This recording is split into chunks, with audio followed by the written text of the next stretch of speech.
Hello,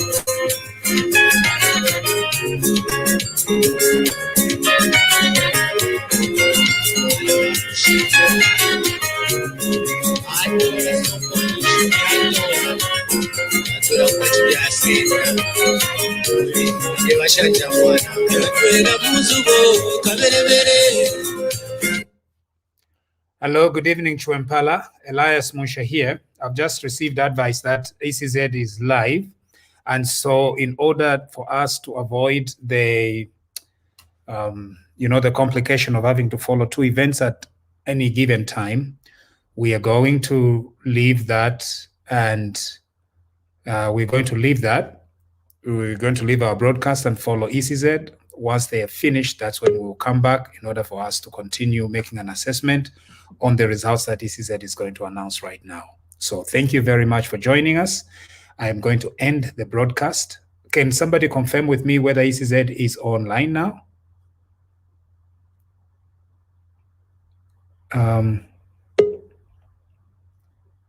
I think ECZ is online, and because ECZ is online, we are going to cut our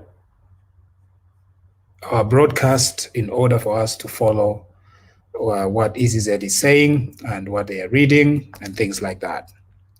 Okay, unless if you want to get them from here, but I have to then connect to one of the platforms that is broadcasting ECZ and then look at follow it up from here. Otherwise, we are going to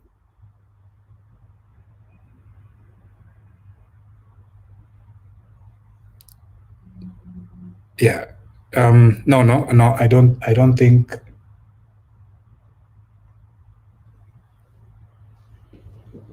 Yeah, somebody confirmed.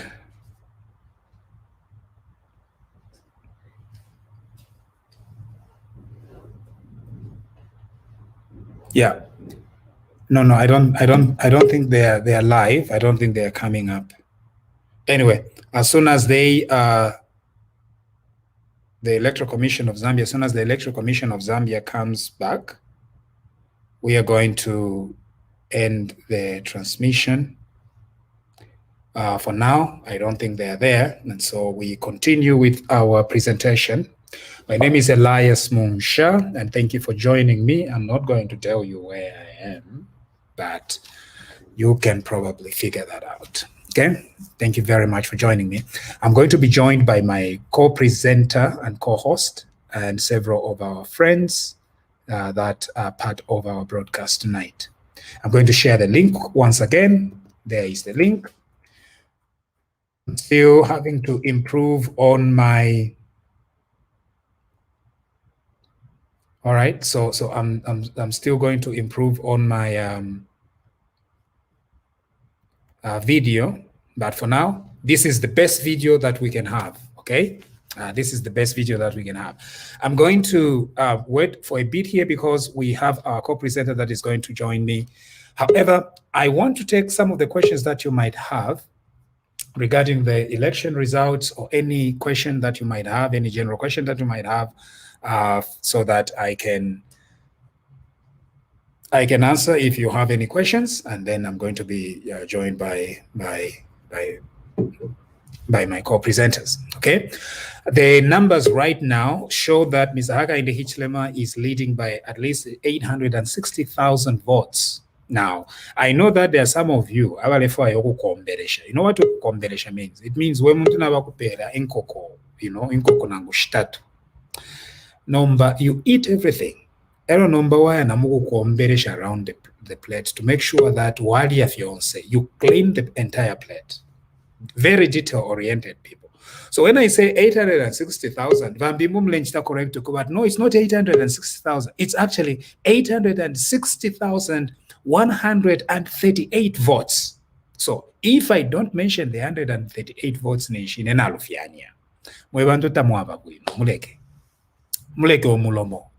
so it's 860,000 votes, and from the look of things, it appears like it's an insurmountable lead. Okay, insurmountable lead, it means you can't catch up. Basically, in simple English, there is no path to President Lungu catching up on 860,000 votes. Okay? I need to tell you, this is impossible. So we might as well just say that we do have a president-elect, His Excellency President Hakainde Sami Hichilema. I might try and imitate Maidit Nawakwi in the way she uses the language, in the way she calls his name. Hakainde Sami Hichilema. Okay? But I don't have it within me, so I shouldn't be pretending in the correct intonation from Wengwa. But at least what we get here is 860,000 votes. The 860,000 votes with 28 remaining constituencies, it means then that you can give Lungu how many? 30,000 votes for the 28? He would still not be able to beat Mr. Hakainde Hichilema. That's how it is.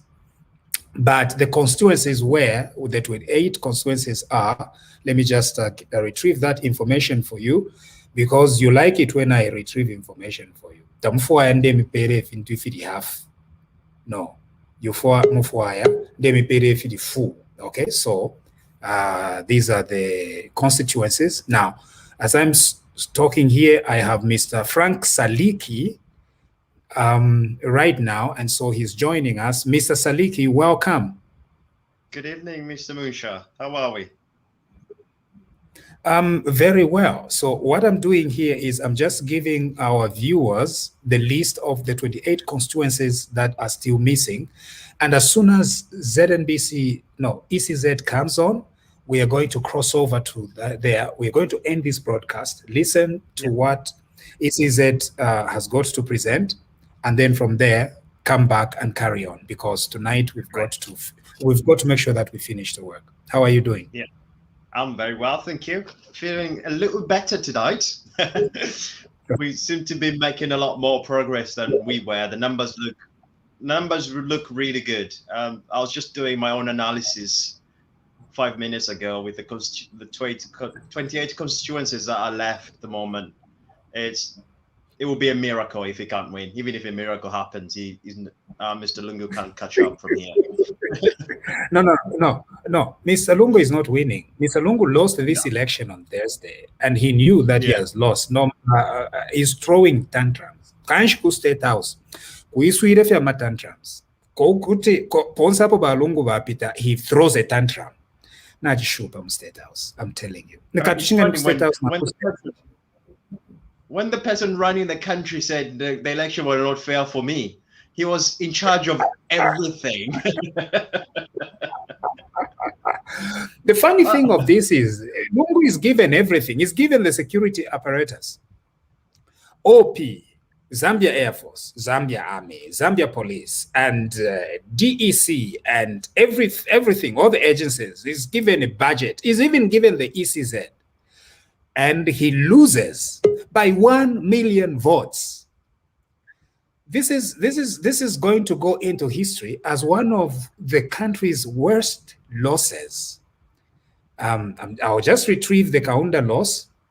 The Kaunda loss was about 64% to 64% against 26%. So 64% for Frederick Chiluba. While this is not likely to match those percentages, but the number is almost close. This is going to be a colossal loss of 860,000. I did not see it coming. And Shifwire, you see, Mr. Saliki, sometimes to like paper, when something happens, I don't remember what paper. No, I saw it coming. I need to be very clear. I saw it. I did not see. I did not see the loss resulting in 800,000 difference at this point. I never imagined it. What was interesting is what you saw UPND making gains, even in places that they didn't win, but it showed you the amount of gain that I did not expect it. And I think we probably saw the reaction of their behavior. I think the last few months, the way they're campaigning, I was a little bit nervous. But then you saw the country's response. this was not just an election or just we need this government to go away. This was a country rejecting a leader. This was a country just saying no, not anymore. Saliki, did you say a country rejecting a leader? You think you would apply that title to this gentleman? Wow, that was a country rejecting the current president. I think leadership is a stronger word. They did not show they did not show any form of leadership. It was controlling everything. It was a president throwing a tantrum. It was a president producing what was a ridiculous statement when the country was a stance.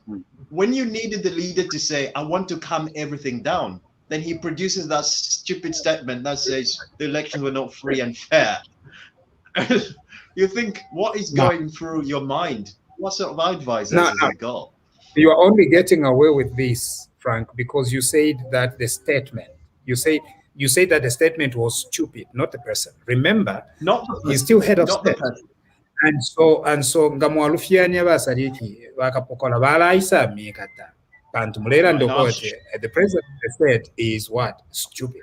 Now you were very careful in the choice of your language. You say that it's not the president who is stupid. It's actually what? The statement that he wrote. I just want to clarify that for our viewers so that they know that here on TV bakwetu aratula chindika kateka nangufichi kateka wa madongo dongo turachindika kateka nanguifi achita tamubama numufi arechita. We still respect the kateka. So I really commend you, Frank Saliki, for making that clear. So this is where, so this is where we are. He needed to produce a statement that was going to calm everything down. Because for me, it feels like he forgot that even though there were elections, the last few months, he's forgotten he's the president of the whole country. Until the point that the new president is sworn in, he's still responsible for every citizen in Zambia. And for some reason, he seemed to have forgotten that.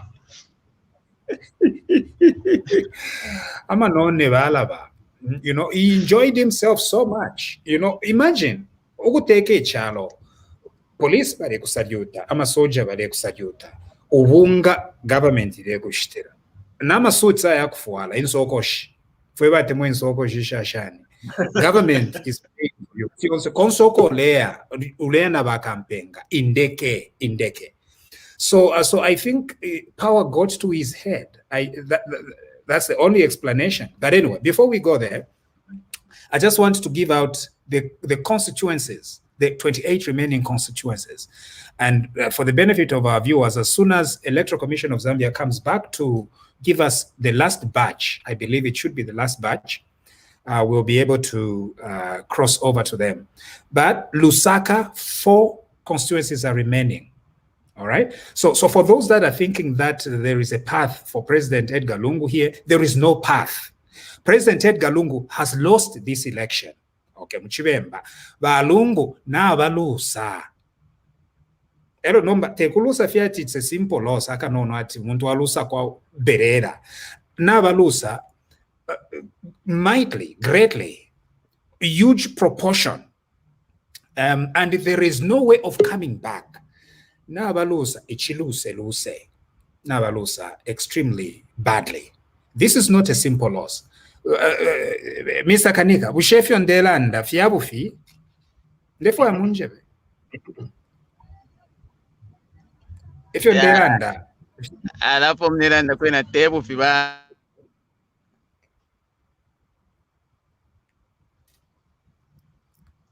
Hello, are you getting me? Are you getting me? Yachiba muted. I think Yachiba muted. Number. Yeah, Nderan, that this loss is extremely huge.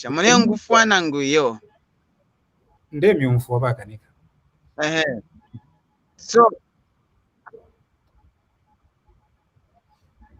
yeah, first let me say, when I'm background and Malabe Chongo, because in the Kungandaka body, and the Koreavam to what Katuishaba, she don't celebrate Victoria Kapari. So no wonder maybe you see some background noise because in the Momotoka. Already, All right. let's just ECZ tariff konka bene arifyo kuno are celebrate afya bari na chipwa na teka. Ama No, consequences ya that's share. reality. I wouldn't Hello, condemn are you them. getting me? Ma Yeah. consequences ya share. Tapari balungo yo balawina, apart from maybe two. Aya share on the Yeah. copper belt is a stronghold for UPND.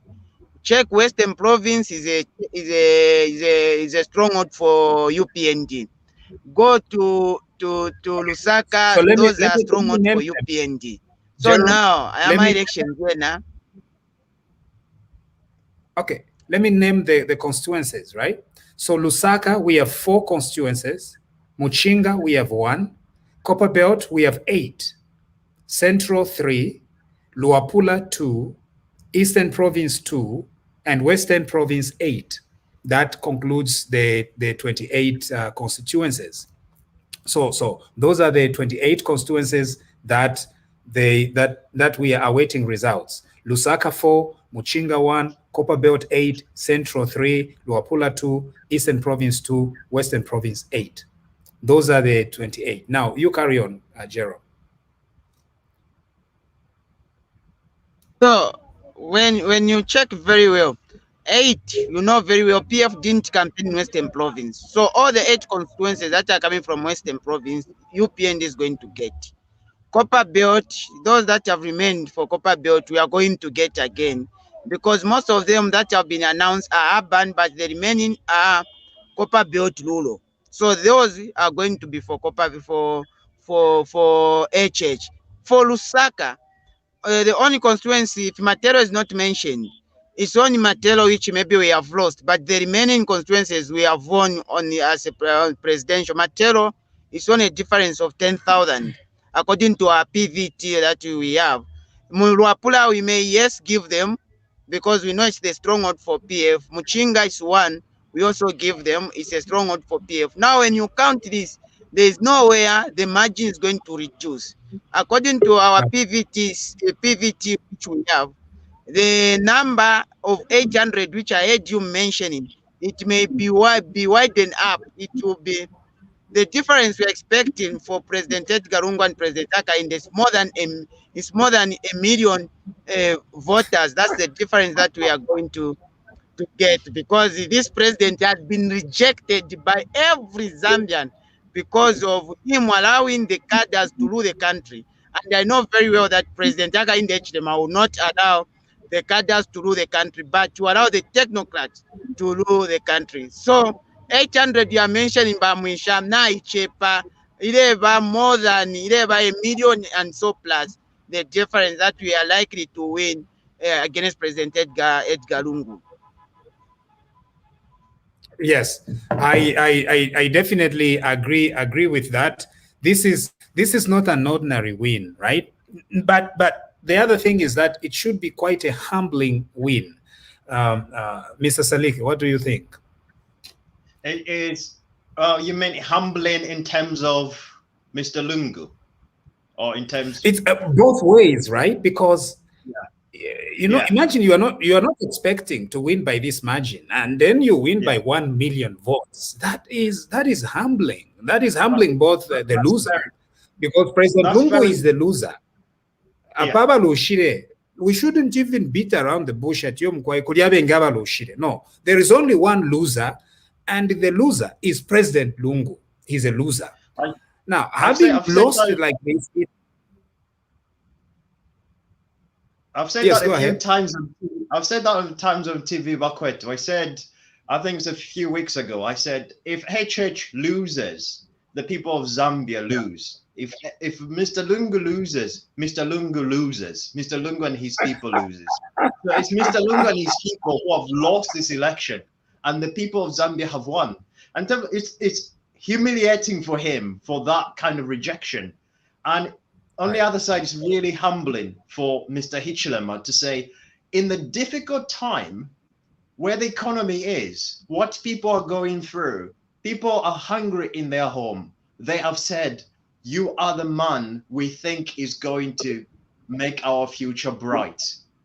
And the people of Zambia in this election have just said, we are suffering. as the people. And here is a man we think will bring us to where we need to be. The youth have said, we can't get employed anywhere. Here is a man who will help us get on an employment ladder. The pensioners, we can't get our pension. Here is a man who will help us get our pension. So the country today have shown total trust to the UPND and its leader, Hakainde Hichilema. They have said, we as the people, we are suffering, and we trust you, we believe in you to take us out of this suffering. And in whatever that whoever is going to be in charge in the UPND, the ministers and everybody, they have to remember this day.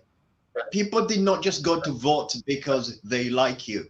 People went to vote because they trust you, and they've given you this responsibility to build economy.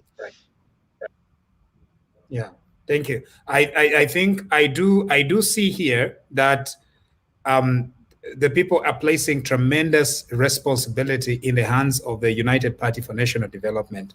Now, the UPND needs to be warned, and I know that you gentlemen, I don't know, Frank, are you affiliated to the UPND? No, I'm not. I just love the country. Okay. All right. Okay. So the only one then between us, who is among us, who is affiliated directly with the UPND is Mr. Jerome Kanika. And so, Mr. Jerome Kanika, you need to know that if the people of Zambia find that you people also turn into another PF, they are going to remove you and put me instead. Ninenkateka. Echa mubebe na babadi ukabadi babadi. Galaptira mwakonkanya pwamono yako Edgar Lungu abantu balina okusala munsho omwena chiwempala, because we can't allow the same situation to continue. People have voted for change, and this better be change. What do you think, Mr. Kanika? Yeah, thank you, Bamwisha. But one thing I can tell you is Barry is a person who believes in discipline. And Barry is a person who does not tolerate cadreism, where the cadres are running in institutions like City Market and other bus stations and other institutions, but he believes in correct things to be done, and he believes in professionalism. So the vote by the people to allow Barry to come in as a president is for them to say we want professionalism, and Barry himself is a profession, and he believes in making sure that professionals enjoy their work in their working environment. So I can assure you, the moment you Barry swear in as a president, even the issues of cadreism will come. Definitely the same day it will come to an end. The way he mentioned to say, I'm swearing around 10 hours, 15 hours, the dollar appreciates. The same way with cadreism. He's been swearing. On the other hand, there will be no cadreism. Okay. Thank you very much for letting us know there. Now, there is a question. Please explain the 50+1. Now, let me explain what 50+1 is. Because what I've noticed is some people, you Zambians, you know mathematics. When numbers are given to you, don't pretend as if you don't know math, please.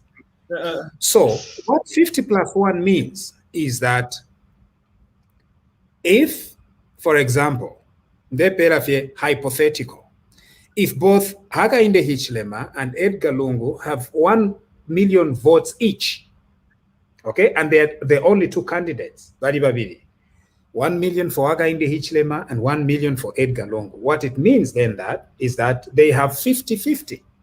That's what it means. They have 50-50. Whoever gets the extra vote, that's why they say 50+1. Meaning 50%, whoever gets 50% plus that additional vote wins. That's what it means, 50+1. If you are hitting a stalemate of 50%, but a person has an extra vote, then they become winners. So the same concept, therefore. Now, where Mr. Hakainde Hichilema is with the numbers is about what? Is it 60%? 62%. About 60%. Yeah. About 62%, right? 2%. 60%. So he's running at 60%. Yeah. So he's running between 60 to 62%. It means then that he's far above 50 plus 1. He's at 60%. That is extremely high, and the Constitution recognizes it. So some of you are panicking because you are being complicated by Mwafirwa Kupenda. Instead of Kupenda Fie, 1,2,300,000 votes. When you compare those with 1,600,000 votes, there is a gap of 860,000 votes. That 860,000 votes translates into about how many percentage points? Close to 62 to 38, close to 20 percentage points. That's not small. That is huge. That is 20 percentage points that Bali is over Edgar Lungu right now. So instead of the 50 plus 1, instead of that plus 1 vote, Hakainde Hichilema has about 20% more of the votes, which is pretty remarkable and quite interesting. That's what 50 plus 1 means. I'm doing the maths. Once HH gets to 2.5 million, there's no catching up. Counting the number of registered voters and what Mr. Lungu has at the moment, and once HH gets to 2.5 million, that's nearly impossible for him to catch up. And he's not far from that. Yes, but you are saying that once he hits 2.5, what I'm saying is that there is no way of catching up now.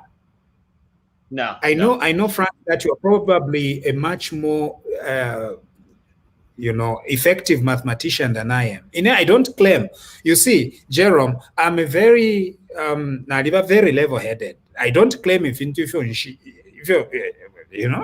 things that I can't do, and so I shouldn't claim that Nadishibasa and Samshi. But even me, I can tell that at 2.3, it's mathematically impossible for Edgar Lungu. Not mathematically impossible. It's using common sense. Edgar Lungu cannot catch up. Kanofie bese vavule pofie vafute pofie elonga bafuta bese valembe poati ati 500 or bese valembe poati 860. That's the only way that he can catch up. Otherwise, through the thing, he can't. And so in Ekwena, Frank, I can't even wait for those extra 200,000 votes to make it 2.5. It's a done deal. It's over. And it is. And from here, the game is over. And I think, as you mentioned, Mr. Lungu knew the game was over the day the votes were cast. And right. For me, it brings up something that our country has demonstrated something that the people of Zambia did over these elections. Like, we can't ignore what people did. We can't ignore what people like Jerome and Mavita now did, and the rest of the people in the country, spending that night making sure that the votes are protected and nothing is done. For me, that just showed the spirit of the Zambian people who just said, we need change, and we're going to ensure that our votes are protected and nobody changes his thing. And I think we've shown Africa an example when its people said, we are going to make sure we change the government. We are going to make sure that the government that we choose is going to lead us, not the government that we do not want. For me, that was a great example of what people power can do. Ordinary people. Now, there is Sawoya Mubiana who is saying, why are people celebrating before the final declaration? Why are people celebrating? People should celebrate. People should not celebrate until the final whistle. No. But at least let people celebrate. Arsenal, my team, is playing a small team like Manchester United or Manchester go City. Easy now. Small teams. Arsenal yaingisha. That you don't celebrate until after 90 minutes. No. We have to celebrate when a small team is losing, like the small team of PF. It's losing. We must celebrate. And so that's why we are celebrating. I don't know. Jerome, why are you celebrating?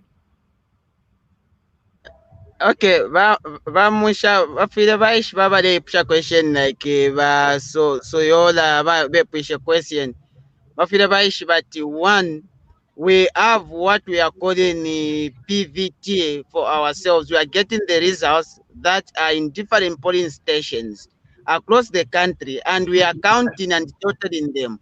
So once we have those results, we total and we find that we find that the President Hakainde Hichilema, has won these elections. No wonder people now, they have just taken up upon themselves now to start celebrating. The president has not told us to start celebrating, no, but it's us ourselves who are celebrating and who are outside even his residence. There are a lot of people, and I'm seeing some independent MPs. Just imagine, and some opposition PF MPs.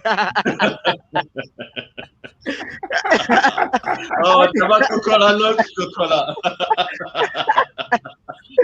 Coming, You see, so Jerome. I'm surprised. Yeah. Zero. I cautioned during the many broadcasts that we did on Edith Nawakwi. If you remember, I think it was in one of the broadcasts. I said, Edith Nawakwi yumulomo when HH wins, she'll be the first one on the queue. Once Jerome Mukaba last, she'll be the first one. And HH will look at her and say, it's okay, you know, because their relationship is from university. So that's why I was telling her to say, do not involve the people of Zambia into your kaskwabo mkwete na HH.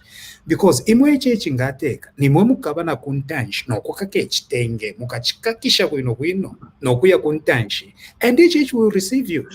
Why wouldn't HH forgive Edith Nawakwi for all of the problems that she created for him? It's because they are friends. They come from there. So I wouldn't be surprised Monoko, but opposition MPs are there, opposition Patriotic Front MPs. This is so interesting that we can even say that the opposition Patriotic Front MPs, they are there. Rupiah Banda is PF, of course, and is there. And Isamukuchi Dibisha. And so there are several other opposition MPs that are there. It's very interesting. We have a very long journey ahead. I think it's always been the trend, isn't it? It's always been the trend. You see, when opposition party wins, you always get people from the former ruling party moving across. It's always been a trend. You always get politicians, they move to whoever who's in power, they just follow. And I think for me, what's going to be interesting is what kind of ministers is Mr. Hichilema going to choose? And we're going to see brand new faces. There'll be plenty of speculation regarding that. We are going to speculate immediately after he's sworn in. We are going to speculate on that. We're going to leave it open. Okay, so there is a question here. What do you think was the purpose of HH's visit to RB? In my opinion, I think HH went to RB, number one, to go and complain kuli bamdalo. But money RB in an Ingwina, but Uyu Edgar Lungu cannot just concede. So he went there to complain. Mlandeni konankwe mukumusosela kuli RB. The other thing is, I think he went there to try and receive amapalo because abakote mchalo na bachepa. Mama. Because COVID took a lot of abakote na bachepa. So because of that, HH, the only elder states person he can go to during this very, very critical time is RB. Uchirino mweo lepema. Da tulashika yo. But chirino mweo.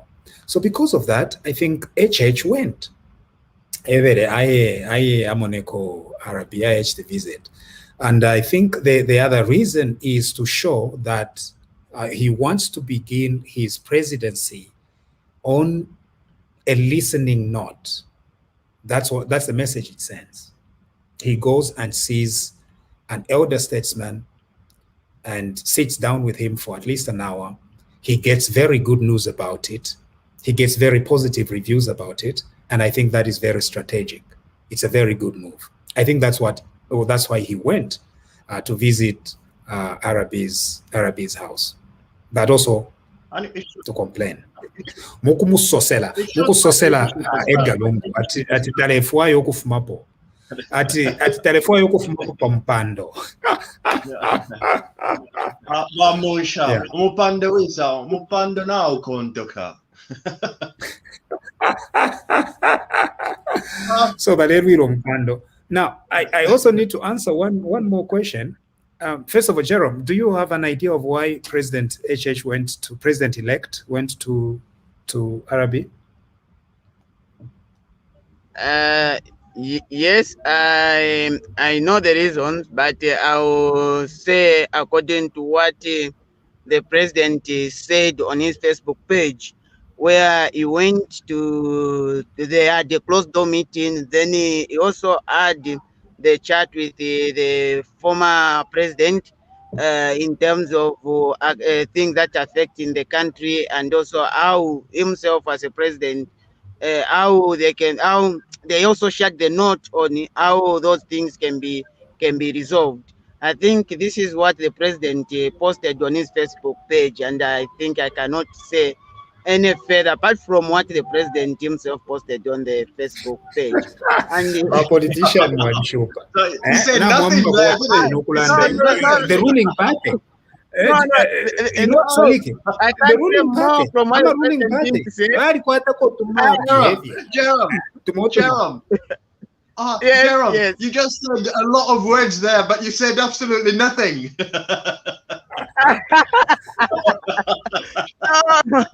No, you see, we need to be very much careful. You see, you may misinterpret what the president said, and this is the president for God's sake. So definitely, the president has what he said. Hello. Once he governs, I'm just receiving a phone call from Mr. Chipakupaku here. So let me get myself off because he's probably trying to dial in and he can't. I'll come back. I need to answer one question, but Frank, please take on. Let me just take the. Yeah, Bamusha, hello. Can I just entertain the people with what's happened while we are putting yourself off? I just saw outside so that people can hear the noise or where we are. Raj, carry on. Yeah, so it's interesting. Okay. Yes, General. So it's quite interesting to just see. Oh, there's a big party there. There's a big party. I think you'll see what is happening. Oh my goodness.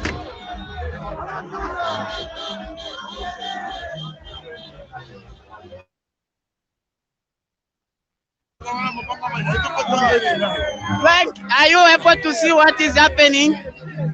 Oh, I can hear a lot. We can't see. There's a serious noise. Yes,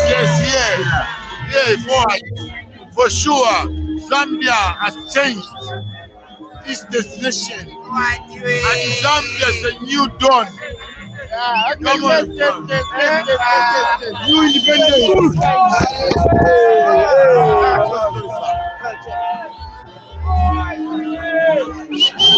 Vamos ver.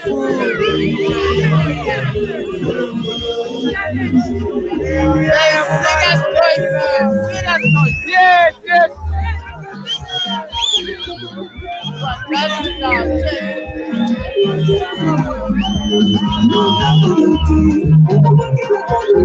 Gerald, do you mind going back to your car?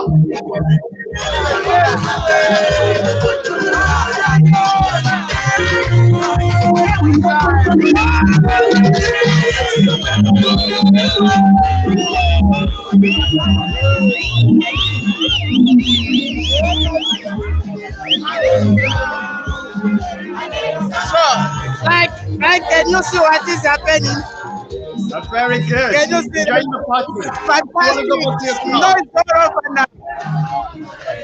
You want to go back to the car and we carry on the discussion?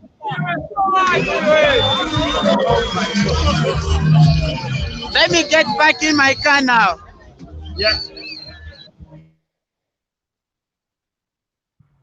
All right. Thank you. So we managed to see that there is a lot of a celebration. And so I think we were concluding the issue of HH's visit to Arabi. Now, Frank, I think for me, it's very. Go on. I need to answer one more question and address the issue of the instruments of power, okay? Because it's suddenly a very big deal and people completely misunderstand it. Instruments of power. Now, under our law, instruments of power are not physical. So there isn't a physical thing like this is an instrument of power or somebody has been left with instruments of power. There is nothing like that. It's nothing physical.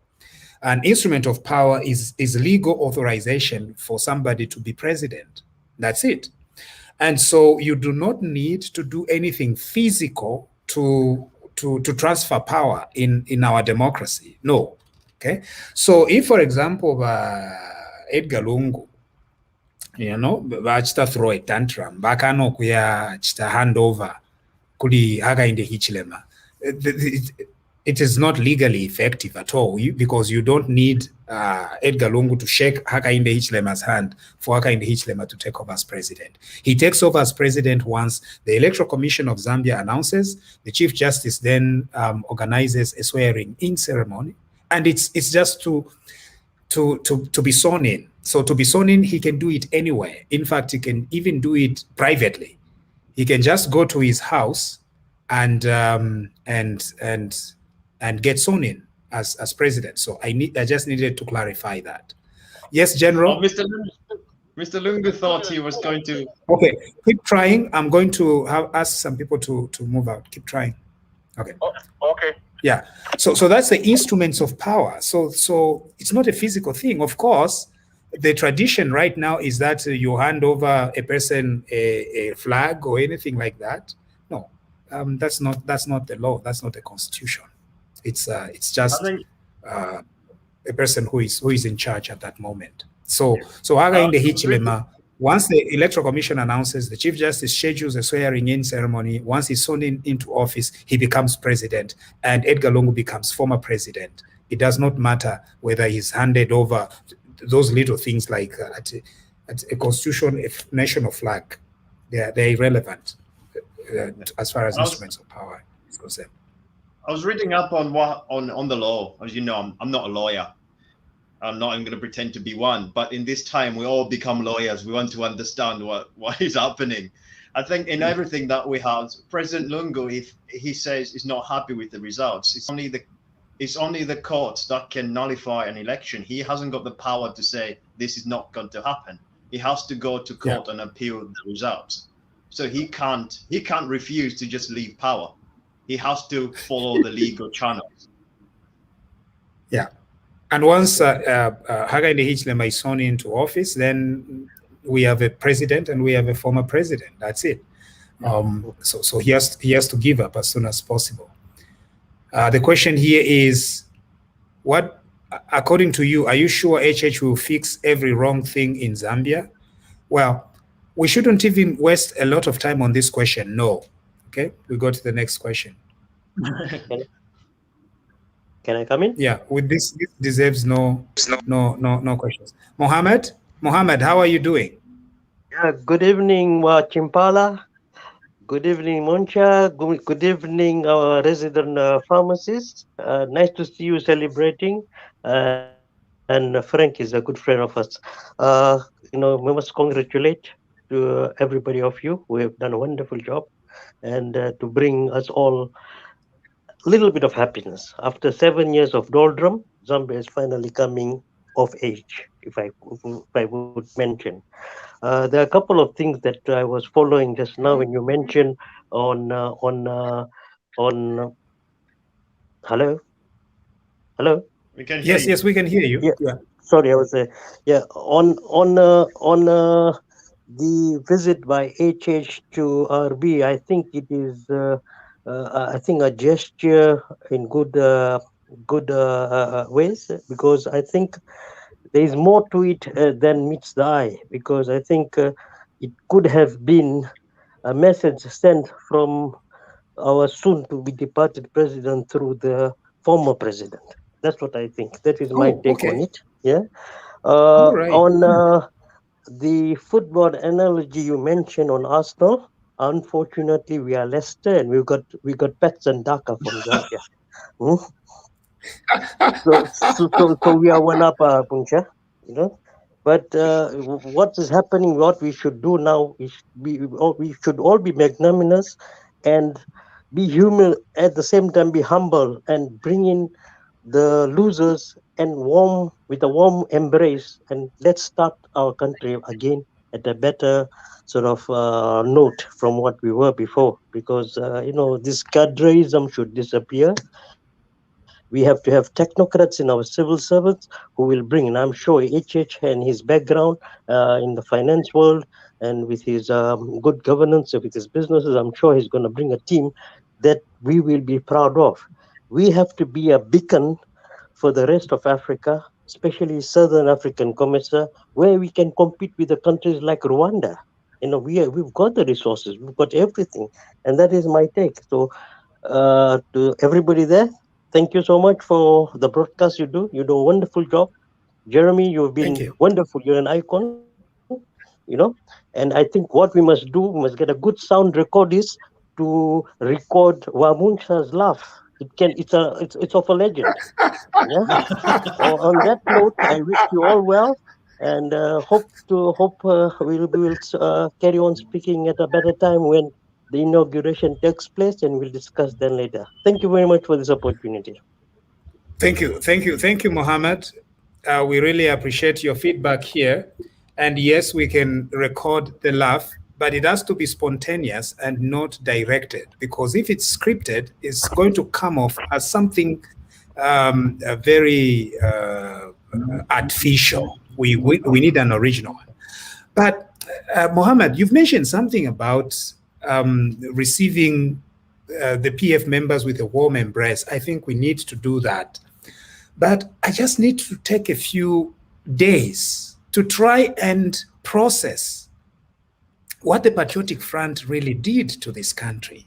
Can what I it can I did to just us. can I just go back and give you a little bit of history?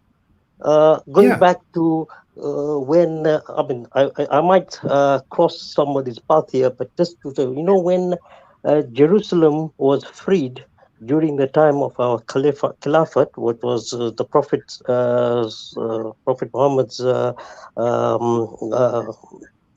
was the third, he was Umar, yeah, Umar. When he went there, they went there, and with humility they embraced the crowd there, the losers, and it's an icon thing for everybody. That's true. This is Zambia, one Zambia, one nation, and this is peaceful thing that we need to propagate now, rather than what I'm just seeing some flashes of madness in CBD Lusaka. But obviously, emotions are charged up. But we should take the lead to bring them in by giving them flowers and drinks. Come and celebrate with us. Celebrate. This is a I celebration think for you can do Zambia, that. for everybody. I think I think it's a particularly very the good UPND point. should do that. Me, I'm not UPND, so please give me a few moments to just reflect on the kind of leadership that we had, on how the country was destroyed, and the arrogance, okay, the arrogance with which the Patriotic Front treated its citizens. That was pretty pathetic. But Mohammed, I think you are right. Mohammed, you are right. There's- I need it's to that buy arrogance roses for these people. in five roses. I think you mentioned the arrogance. Is when I looked at their nomination, some of the so-called MPs that they decided to give them. There's a place they gave him as, here is your nominee, Iris Kaingu. Come on, let's be serious. Look at people and treat people and say, these are people we think you deserve the best and we are going to give you the best. There's that level of arrogance. They never got the qualified people to do it because they just thought they could do whatever they wanted to do.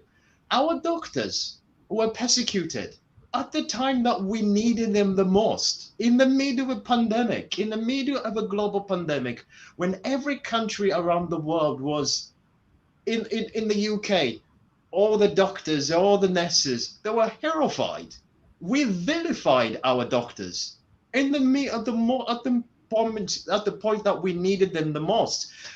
My feeling today, and Mohammed has got a good point, but my feeling today, I'm still filled with frustration with the way they have treated our people, with the way they have treated everything. Let's give an example.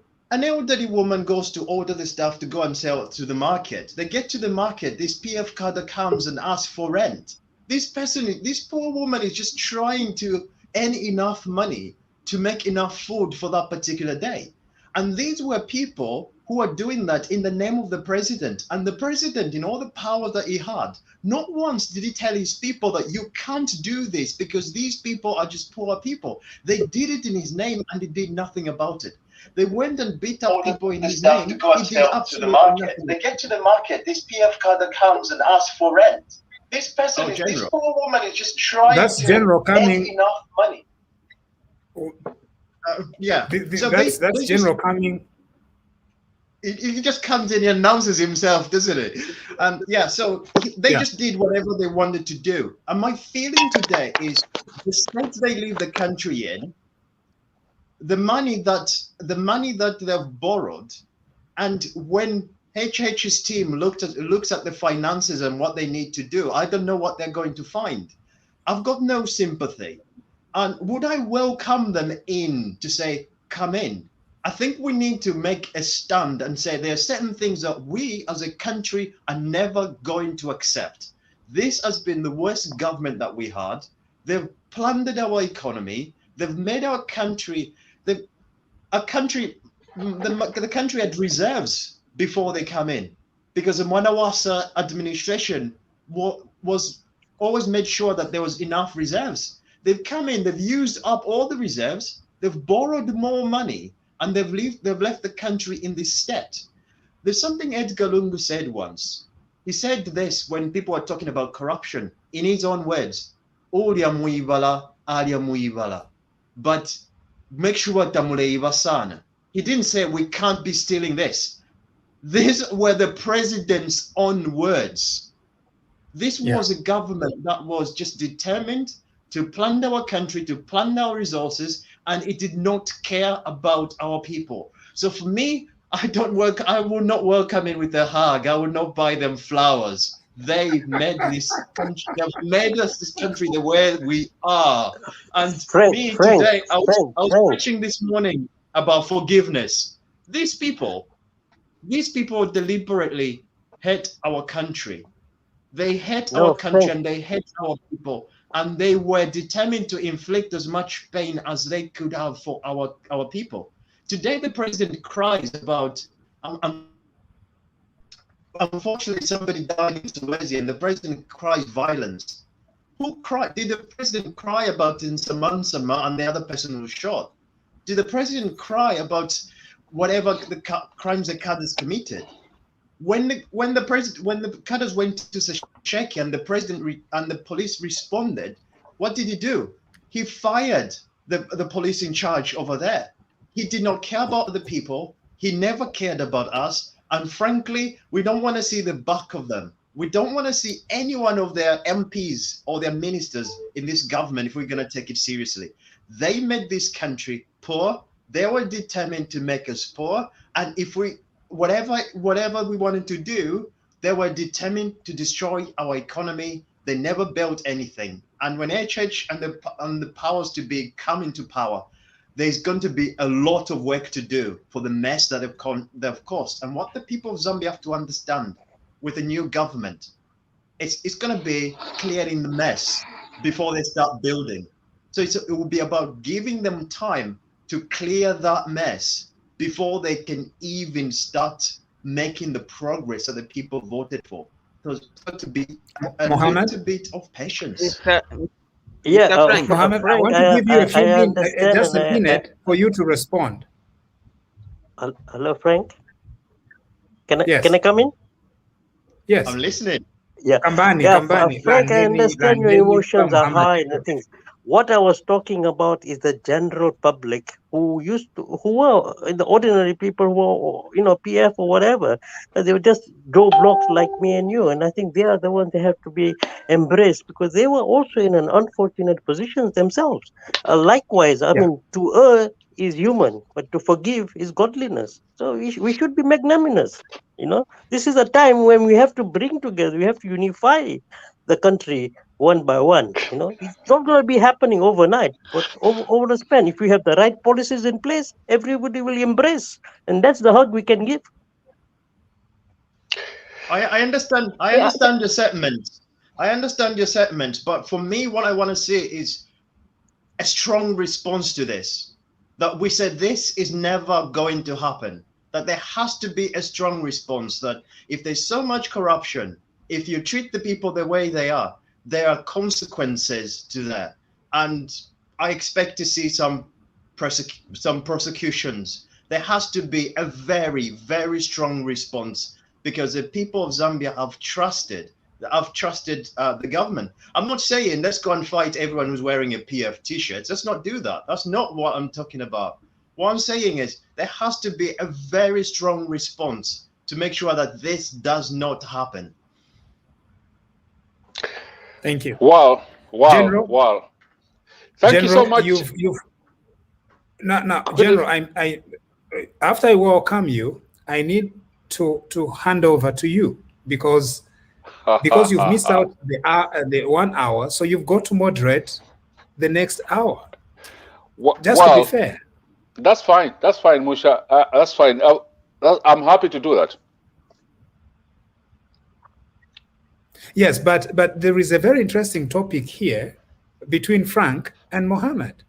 I'm just a very neutral person in this debate raging between Frank and Mohammed. I've listened to the debate. First of all, good evening, Chiwempala. Good evening, Zambia. Good evening to all our viewers all over the world. I was just traveling. I've just arrived about 15, 20 minutes ago. And I had terrible traffic and terrible rain all along the motorway. Yeah, I've listened to the debate. But I'm very close to both these people. I'm close to Frank, and I'm very close to my brother Mohammed from Chipata. And I understand where Mohammed you are coming from. I do understand that. My view is that this has been the worst government ever since 1964. General Mwatampa. No. I want to respond, and that's how I will start. This is the worst government. And for me, my stand is those who committed crime should not be hugged. They should go to jail. They should go to jail. The ordinary person who did not commit a crime but was misled, that's a different story. I want people who committed crimes, if there is evidence, they have to go to jail. So that HH and STEAM and the next government should not do the same mistake again. I want the fellow who shot Lawrence Banda at Kaoma, who's known, to go to jail.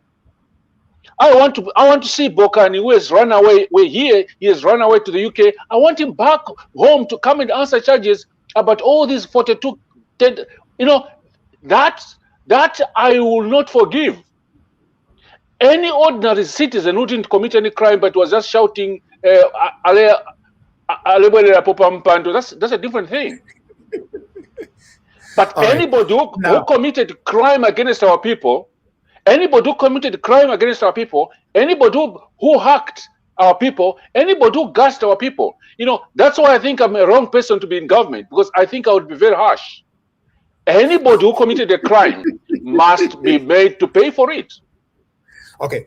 Now, General, I think Mohammed also is coming from an angle that I want to understand here.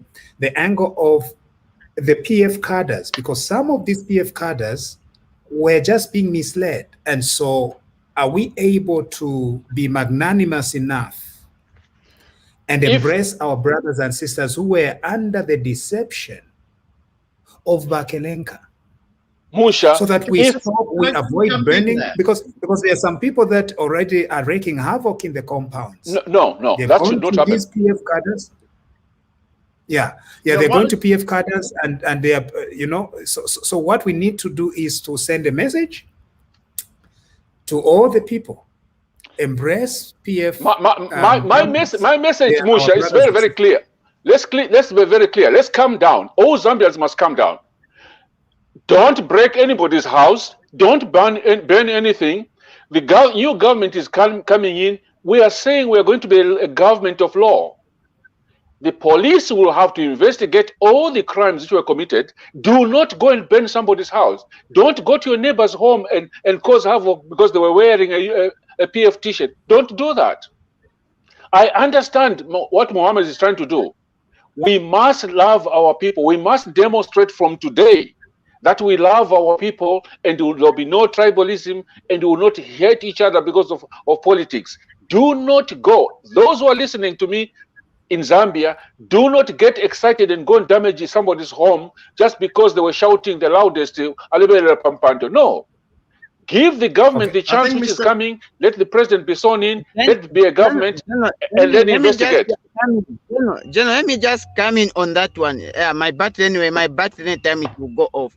General, the problem which is there is these people, our cadres in the UPND and the PF cadres, were staying in the same compound. And you find that a UPND cadre was attacked by the PF cadre for just being a UPND. So instead, when you are seeing such kind of things of happening, these people, they know each other. Now, the other ones, they want to show, or they want to also indicate to say, no, I think that's not the way that we are supposed to do. So they just have that pain that has existed to them. No wonder you can see that. Now, coming back to the issue of Muhammad and the Sadiki, I think for me, the people, this shows Edgar Lungu, how the people who surround him when he was a president, he had a lot of candidates. Because yesterday you were a minister, today there is a new president, you come on and say, no, I've resigned from here, I've come to this party because of the former party I was, it was poor leadership and all that. So those are some of the problems that are there, and we need to impress them, but not bring them closer to us, because they may come to destroy us, and we don't want people to destroy the UPNG, as it's the sweetest thing that the people of Zambia have right now. And when you check the issue, which I can say, President Hakainde Hichilema is a very hard worker. If you are a hard worker, you are going to have it easy in Zambia. If you are a lazy person who wants to go cause havoc to earn money, then I can assure you, you have it difficult in Zambia. Because the president who's coming in doesn't drink Jameson, you know. Every time he works, even up to this time, that is working. So those are the not being a chimpempe, what it shows the level of discipline. The level of discipline.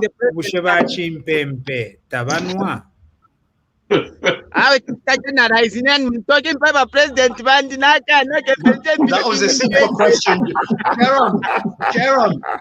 Jerome, you're becoming a politician by minutes. You're not answering anything tonight. Mr. Sariki, no, I'm just explaining about my president.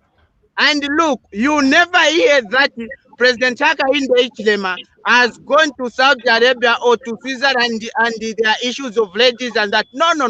He's a person who has stayed with the wife for something years. And this is the way. Jerome, give me a chance to go first. Jerome? No, I'm not comparing anyone. I'm not comparing President Church with anyone. I'm just giving you the facts and how disciplined the president is.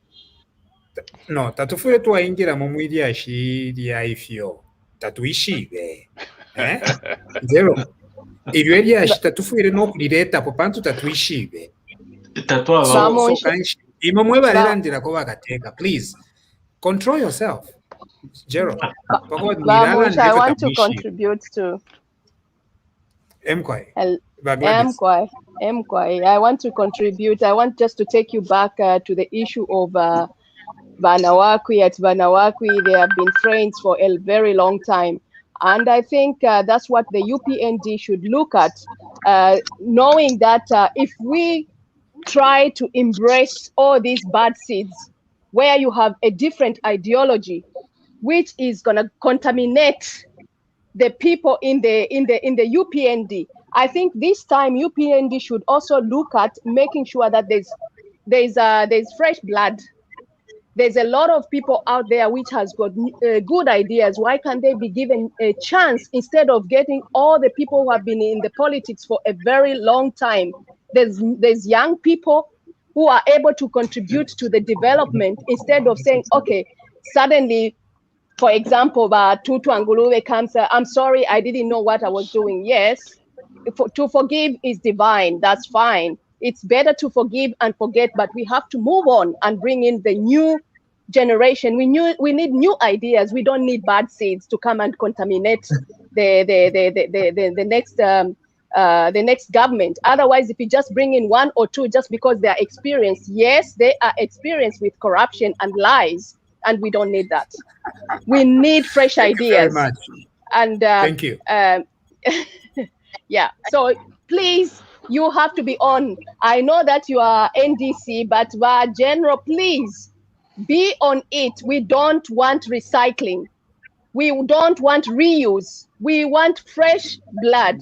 We need new ideas. We need young people. So Gladys, are you saying that me as NDC, I shouldn't even be close to anything in a hypothetical thing? No,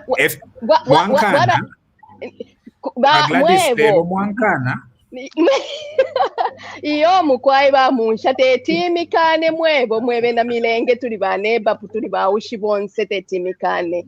But the thing is, mwebo na mwisa muli alliance, so tufuire twaumfuana na tukwata ideology imoine ukuchira mukaye mukusenda tobo nala mikontola amafupa ba disgruntled youth. No. But even if those are the so-called disgruntled youth from the UNPD, they have to be fired. We need a disciplined team. We need people who are used to see the numbers and they say this belongs to the state and the Zambian people. Not people no again. Yo, wakana. Bamone mpia bala tutuma. Batampo kututuma twali again. Emukwaye. Twakane tufienda iyo. General. Well, I think Gladys has a lot to say. So please. No, I'm listening. I'm listening, Gladys. I'm listening, and I totally agree with you. We need discipline. We need a change of. This is a fresh start. And as I said to a lot of people, and just getting phone calls all the way for 5 hours. I drove this morning, phone calls everywhere. We need a fresh start. This was the worst government, and I mean it. This was the worst government, and we should not allow ourselves to go back to that again. And it simply means we have to have a different approach. Thank God we have a president who's serious, a president who's disciplined, a president who's not selfish. And I know that his cabinet will be made of men and women and young people who are serious. So we need to start afresh. And, changing a culture, we've had this culture for 10 years. Changing this culture to what HH is going to be looking for might take some bit of time. But the only way we can change it, let's show them good examples.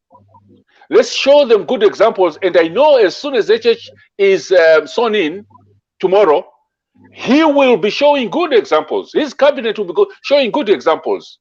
He will not be taking decisions drunk. You're right, Jeremy. He doesn't drink. He has no time for that. So Gladys, I hear you. And this is the time to try young people.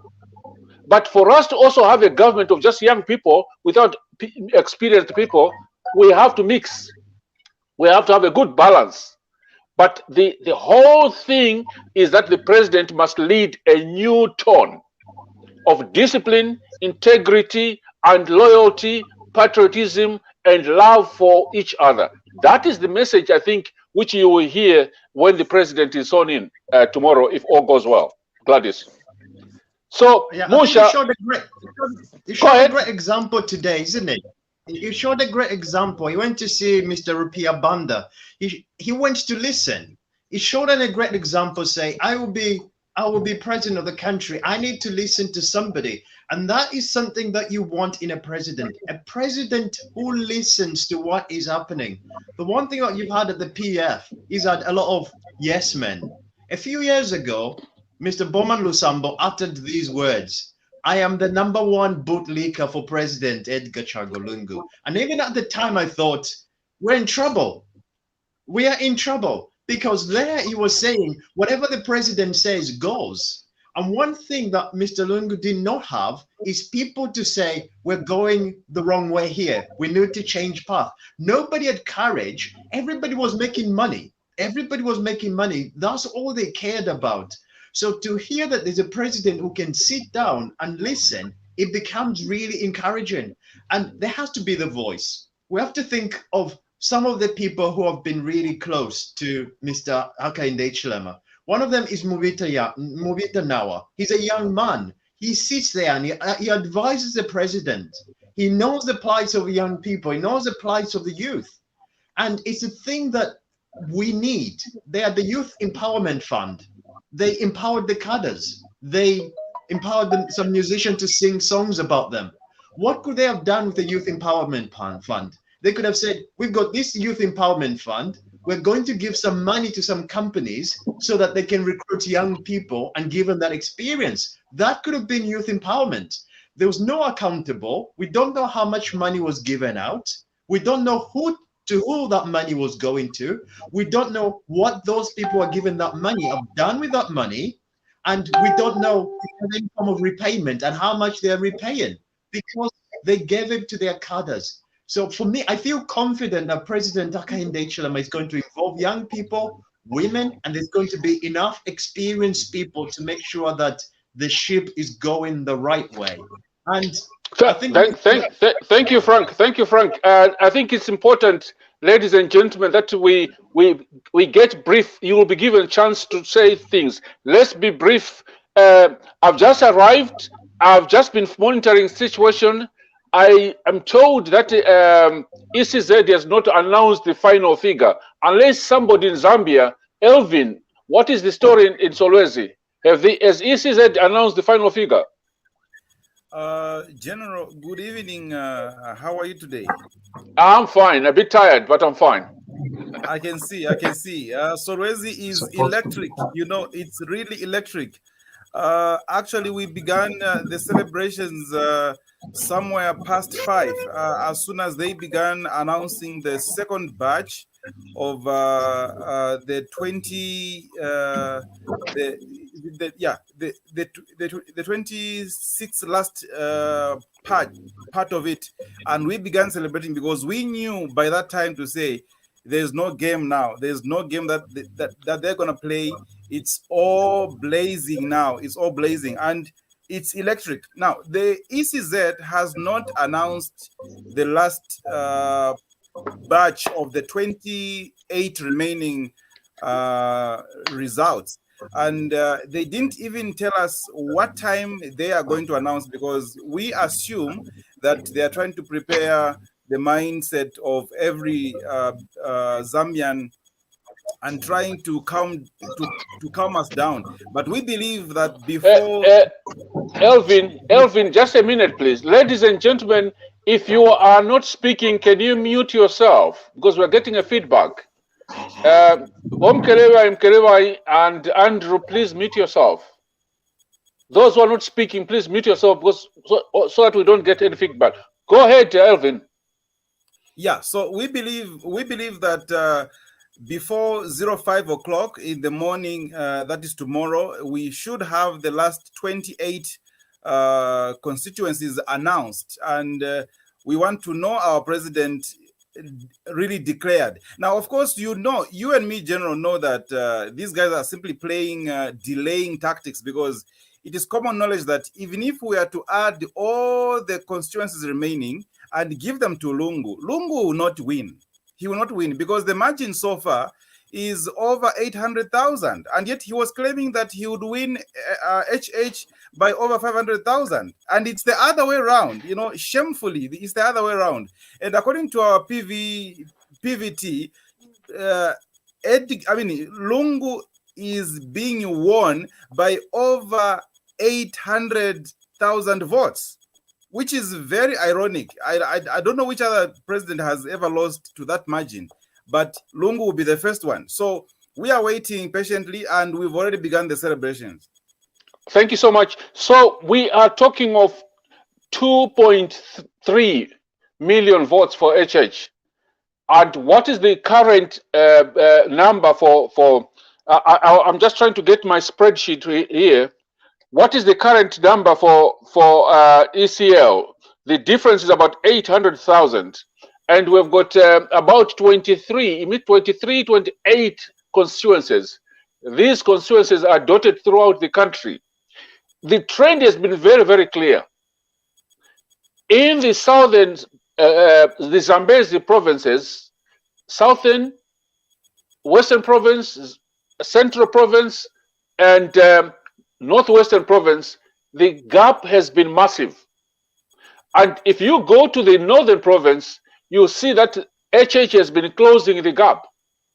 Closing the gap because we didn't, our target in the north was about 30% of the vote. We've actually gone more than that. Places like in Pulungu have done more, and other places like Chiengi, which I was really surprised about. We have also done well in the Eastern Province. I was shocked about Chadiza today, really, really shocked. So the trend is that if it continues as it is now, I think ECL might be beaten by 900 to 1 million votes. Now, let me tell our viewers something which we discovered last night.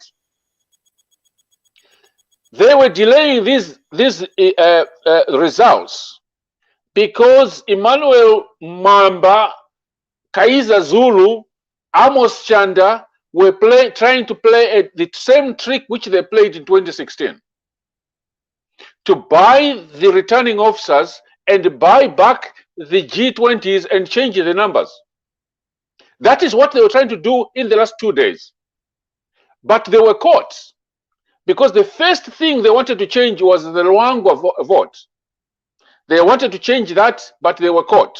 So if our people were not alert to know where Kaiza Zulu was in a lodge in Chipata, and where Amos Chanda, and where Mukwita was, and where the Mukwita was, and where Emmanuel Mwamba was, because that is the trick they were trying to play, exactly what they did in 2016.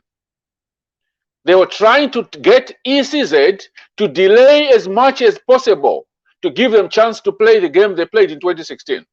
And I want to say thank you to the Zambians, especially the civil servants who said, no, we are not going to play that game again, and reported some of this information, and they cannot deny it.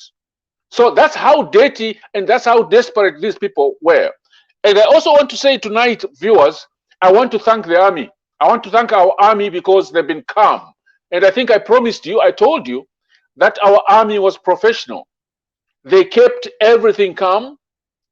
The story which Mr. Lungu was saying, that there was disturbance, there was violence in southern province, western province, and northwestern province. There was no violence. It's sad that Kungo died in northwestern province, but there was no violence. So that is the scenario, and ECZ now has no choice but to announce the correct figures. The correct figures, and I was so happy to see the president-elect going to see the old man, the eldest statesman now, Mr. Rupiah Banda. That was a good thing for him to do. So over to you, ladies and gentlemen. We want to hear from people in Zambia as much as possible, and those in Europe as much as possible. Andrew, it's over to you. Yes, thank you, General. Are you in? I'm in Lusaka, Zambia. You are in Lusaka, I know. You are already showing off your UPND Chitenge. Go ahead. What's happening, sir? Nothing is happening. It's quiet. We are all just patiently waiting for the final whistle to be blown, and our president is declared president. And it's a joyous moment for me. Actually, I wanted to go to HH's house and be part of the celebration, but my wife can't allow me to go there, so I'll just have to watch it via internet. Yeah, but what is happening tonight in Lusaka? In Lusaka? Yeah. It's generally quiet. It's generally quiet, General. I just had a small interaction with some PF cadres I found at a mall just near my house. So I was the way they had parked their car, they hadn't parked it properly. So I was asking, how these guys who have parked here, are they cadres? So one of them I was saying, no, actually we work very hard.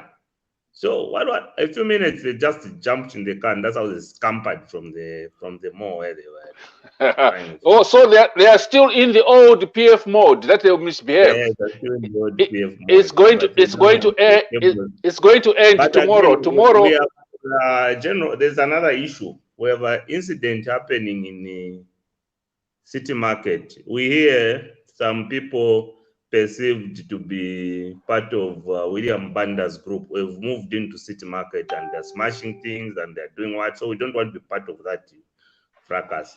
We want the UPND government to take responsibility for that. We don't want markets to be smashed. William Banda's people have moved into city market and they have taken over. Well, I have not heard that news, but what I would say is that we would not accept that. And I don't think the president would accept that. He would not accept it. So. And that is not the attitude which we want. So I will find out what Go ahead. The same thing happening in Kasumbalesa. Even in Kasumbalesa, there's also a fight between UPND cadres and the PF. They're actually exchanging bullets and that kind. That's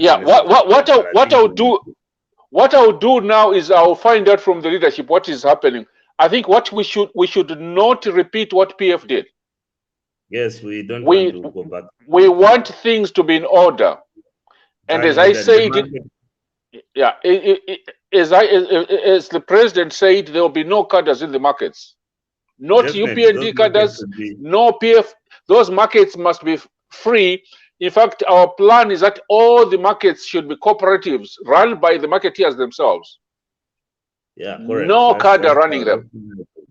That's my idea. So if you are saying Kasumbalesa and Lusaka, is it? Yeah, and Lusaka, city market, intercity, I hear there's some perceived PF, the UPND cadres that have moved in and they've taken over the show. So people are saying, they are part of William Banda's. William Banda's. Yeah. Okay. William Banda is our trustee. I know William Banda. I worked with William Banda. He's the trustee of the party. What I'll do is, to our viewers, I will check this information with the leadership. What I can assure you is that the president will not allow that. He will not.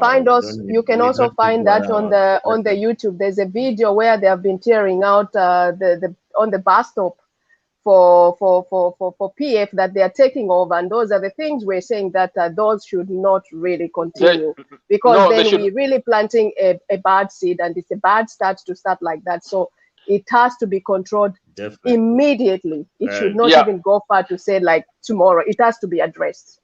Yeah, no, that one I will right away as I'm communicating with our viewers. I am sending the message to the leadership that should not be tolerated. It should not. And I know that the president won't accept it. So if there's anybody who's in UPND, I sent a message to Gilbert this morning and I told them to say all our youths must calm down. And Gilbert knows that this is the message which we've sent to him. We want our youths to calm down. There will be one or two people who are excited. They must be controlled. We must show a difference between ourselves and PF. There must be that difference. Definitely, General. There must be that difference. Otherwise, we won't be different. We won't be different. I know people are frustrated. But we didn't take over from PF. We are not taking over from PF to replace PF with UPND as cadres. No, that's not the aim. So I will follow these ones up, and I will make sure if there are any of our viewers listening there, please, can you just tell us what is happening? Type in your message or come and join us. Tell us what is happening in the Copper Belt, what is happening in the Eastern Province, what is happening in Southern Province. Tell us exactly what you are seeing, and we will try and follow some of these issues. There are some comments here before I come to Beauty. Just stand by, Beauty. I want to read one or two comments. Somebody says, Chibuye Henry Machiriwa says the older ones can be advisors, not to Tufulo or to Poto. I don't know what he means here. The old people like me should only be advisors, okay, and not be holding to Poto. That's Chibuye. That's fine. But you have to mix the experienced. You cannot take a university student, graduate who graduated last week, and make them, you have to have experience. But you must also give them experience, chance to learn, so that they gain experience. So you cannot just say everybody, no, old ones go away. We want the new ones. We want the new ones and the old people mixed, so that they give the young people to gain experience, but also give the old people the chance to use their experience to advise the young people. Somebody says, Prince Mwinde says, why is Barbara Chama not in this team? I don't know which team is this. I'm not sure. So those are the messages which I'm seeing here. There are no major messages. So let's go to Beauty. Beauty, where are you? Beauty Drogan. Digan. Hello. Good evening. I'm in Newfoundland and Labrador. Can you hear me? Yes, we can. Go ahead. No, I'm so glad that we've gotten rid of the dictator. I'm sure everybody here agrees with me. We've actually gotten rid of the dictator. It's fantastic. Now the Zambians can enjoy the tranquility, the democracy that Kaunda fought for. The youth can get those jobs. Look at that university graduate the other day, the one who came in with his gown. The poor guy probably doesn't even have a job. Here we are now. Agriculture, big thing. Like, look at when we go in most of the shops here. These are some of the things that should be going to HH, actually. When I go in the shop here to buy pineapple, for instance, when you taste that pineapple, it doesn't taste like the ones that we have back home, the mangoes, the avocados. Those are some of the things HH should be looking at. We can enrich our families and our friends, and everybody in Zambia can have a job. It doesn't necessarily need to be a 9-to-5 job. Like farming is the only way to go nowadays. Frida, you talked about new blood. Very important. Very, very important. Like, we need new blood. We don't need the Dorothy Leas of whatever. We don't need the Edith Nawakis. Let them stay where they are. Edith Nawaki has been through Kaunda. She's been through Chiluba. She's been through UPN. PF. Now it's time for us to get those new guys, bring in the new guys. New ideas is what we want. Healthcare. In Zambia, we don't take healthcare very seriously. Look at COVID. I work in Canada here. I'm in charge of, staff health. And I know what I'm talking about. There are a lot of things that we need to help Zambia with. Like, for instance, people are going into the hospital with N95 masks. Those N95 masks are actually those people are supposed to be fit tested on those N95 masks. There's a little machine that you use to fit test those people. That's not done in Zambia, because I've asked a lot of people, do you get fit tested on these masks? And I wonder why most of our staff, our frontline staff, are dying from COVID, because they're actually not really protected. The PPE that they're wearing, some of that PPE can actually be manufactured in Zambia. If China can do it, well, our people can do it too. So those are really good points that should be going to our leader. All the policemen that were fired for no reason, all the soldiers, those guys should be dusting off their uniforms, and the HS should be thinking of bringing those people back to work.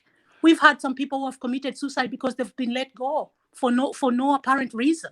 You know, those people should. I saw, you know, when the celebrations were on, I saw Shaba. I think I was able to see Shaba being interviewed. Like one of those people. We need him back. We need him back. You know, it's Lungu should concede and go. His time is over. Goodbye, Lungu. You know, welcome, Aka. Thank you so much. Thank you so much, Beauty. And those points, you know, I tend to write things down and send them. I send them to the right place, the boss himself, the Secretary General. These are the comments which people should follow up. I can tell you agriculture is going to be top on our priority. That I can tell you, because I was in the team which was preparing all the documentation, the manifesto and everything. Agriculture is going to be top on our priority. And you know, HH is a farmer and he's serious about agriculture. Totally agree with you. I live in the UK. The taste of the mangoes here is horrible. The taste of bananas here is horrible. The taste of pineapples here is horrible. Zambia can export some of these things direct. So I definitely take some of these points. Health is the second one. Tourism is another one. We need to really create jobs through some of these industries. Mining, we can't get rid of mining because it's a major foreign exchange earner for us. But agriculture, tourism, retail, and all these other sectors must be looked after. Health, you cannot have a country without a health sector, a really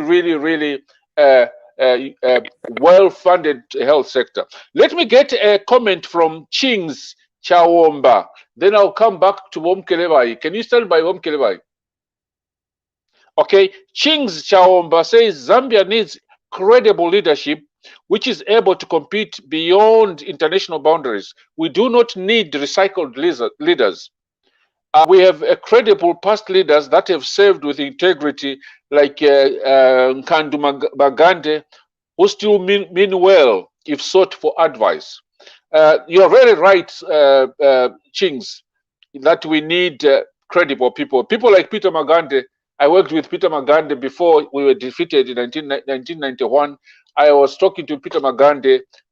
We have been consulting Peter Magande throughout this process, especially on the debt.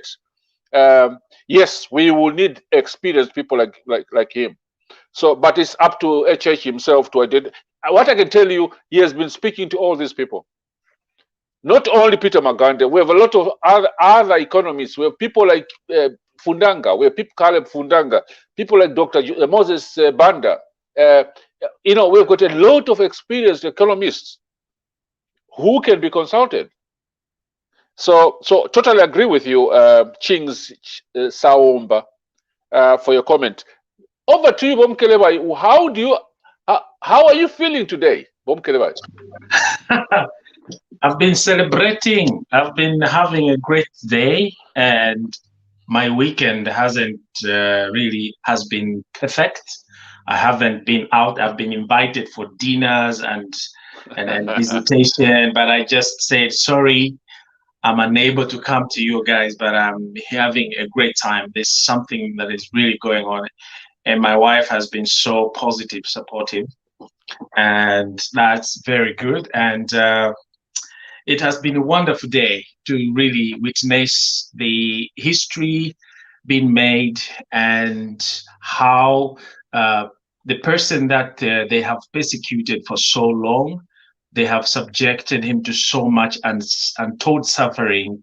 Today, through his perseverances, managed to scope and beat and prove these people wrong. That look, when you are focused, you can achieve anything. Hakainde Hichilema has been my inspiration throughout his political career. And today, seeing him beating the incumbent by 8,060 votes, 800,060 votes plus. It's amazing. It's really amazing. And I was just told, I was just trying to go through the internet, and here Mobita was giving some brief about what was going on, why the ECZ was unable to make an announcement over the 28 constituencies remaining. They claim or purport that there is a problem with, they have a problem with Mandevo constituency. And that has made them, so he was actually also questioning to say, why should a constituency, Mandevo, one constituency, be an issue for them to release those results? If they want, they could even give all the votes to Mandevo, to ECL, but Mandevo still won't make any change or difference to beat, to catch up with the incoming president. So that could be the reason why. And I believe, they're just trying to fish up some excuses, but I believe the ECZ will finally come out and announce the winner. Right now, I believe what is going on behind closed doors is that they are trying to make Mr. Lungu, they're trying to convince him. They've already given him information, I believe.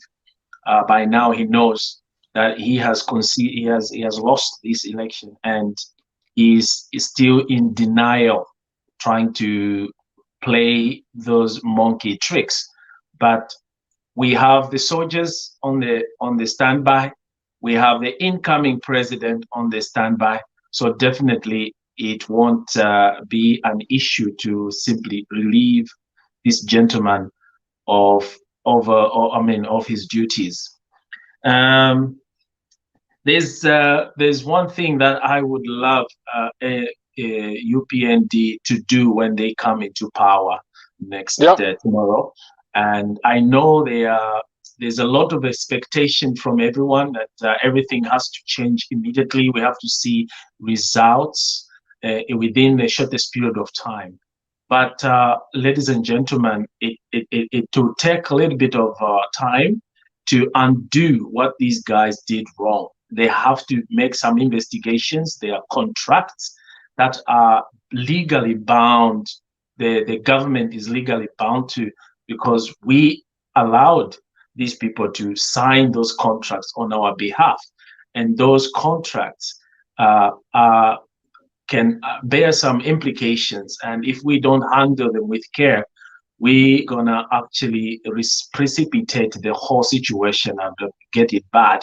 But I believe we have the competent people that are coming in that will be able to sort out all these shortcomings and discuss. Make good arrangement, or rather agreements with the people we owe money, or the people we entered into a contract with, reasonably, and resolve the matter.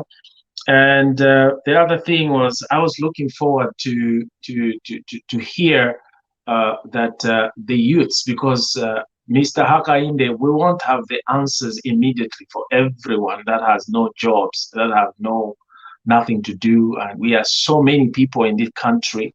But we need to speak one voice and help him out, and speak one voice as a whole, and allow him to utilize these government institutions such as ZNS, just to borrow from my brother Alvin Solwezi, who actually wrote something last night about ZNS, that the youths that are just busy roughing or cadalizing can be put into good use with Zambia National Service for good productive to the country, for the betterment of our country.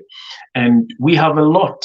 Mr. Hakainde has taken over a huge burden, but we need to stand by him and be positive as the whole, and support him positively, provide positive responses and balances, checks and balances, which are very positive, instead of negating him or bringing him down, or come up with all kind of negative things. Otherwise, I'm just happy that he has won and he has made it, and we are here. We're just waiting for Mr. Lungu to leave the office so we can usher in our president. I have been celebrating like crazy, and on the very, very, very great, awesome note is I'm in love with the lady on the commission, on the panel. Sorry to interrupt you. I've just got a reply from Lusaka, from one of our leaders, Honorable Maitwa, our spokesperson, to say the story of the city market and whatever is Lusaka is happening is not UPND. It must be suspected PF cadres trying to sort of loot things and show the image that it's UPND. They are not UPND. Not Rupiah Banda, definitely. This is the message I'm just getting. Yeah, go ahead, sir. Yeah, what I was saying is I fell in love with one lady on the panel. She's actually outsmart everyone. I think she has a wonderful voice and very smart and very pretty, naturally beautiful. We loved her. We love her. This lady by the name of Ndioi Mutiti. Oh my God! I was like, where is this lady coming from? Has she been borrowed from other countries to come and?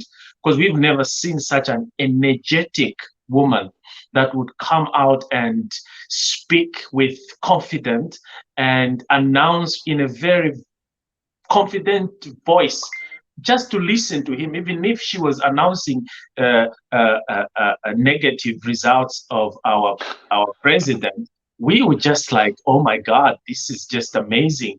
It's that kind of spirit that we need to every Zambian, including the PF. We want you to be part and parcel. You are not going to be excluded from Zambia. You are Zambian. You just belong to a different party. So please come join us and let's put these things, let's put our country in order. Your president tried his best, but he messed up. So let's try to correct these mistakes. Let's not fight one another or try to put each other's down like we know. Yes, I know that the tensions, the emotions are high. The Zambian people right now, they just want a revenge. That's just a normal human nature, that you want to pay back time. You know what I mean? But thank you, Wamkeliwa. Thank you so much. I'll give you another 20 seconds. Wind up, sir, because there are a lot of comments I want us to read and then give us some more.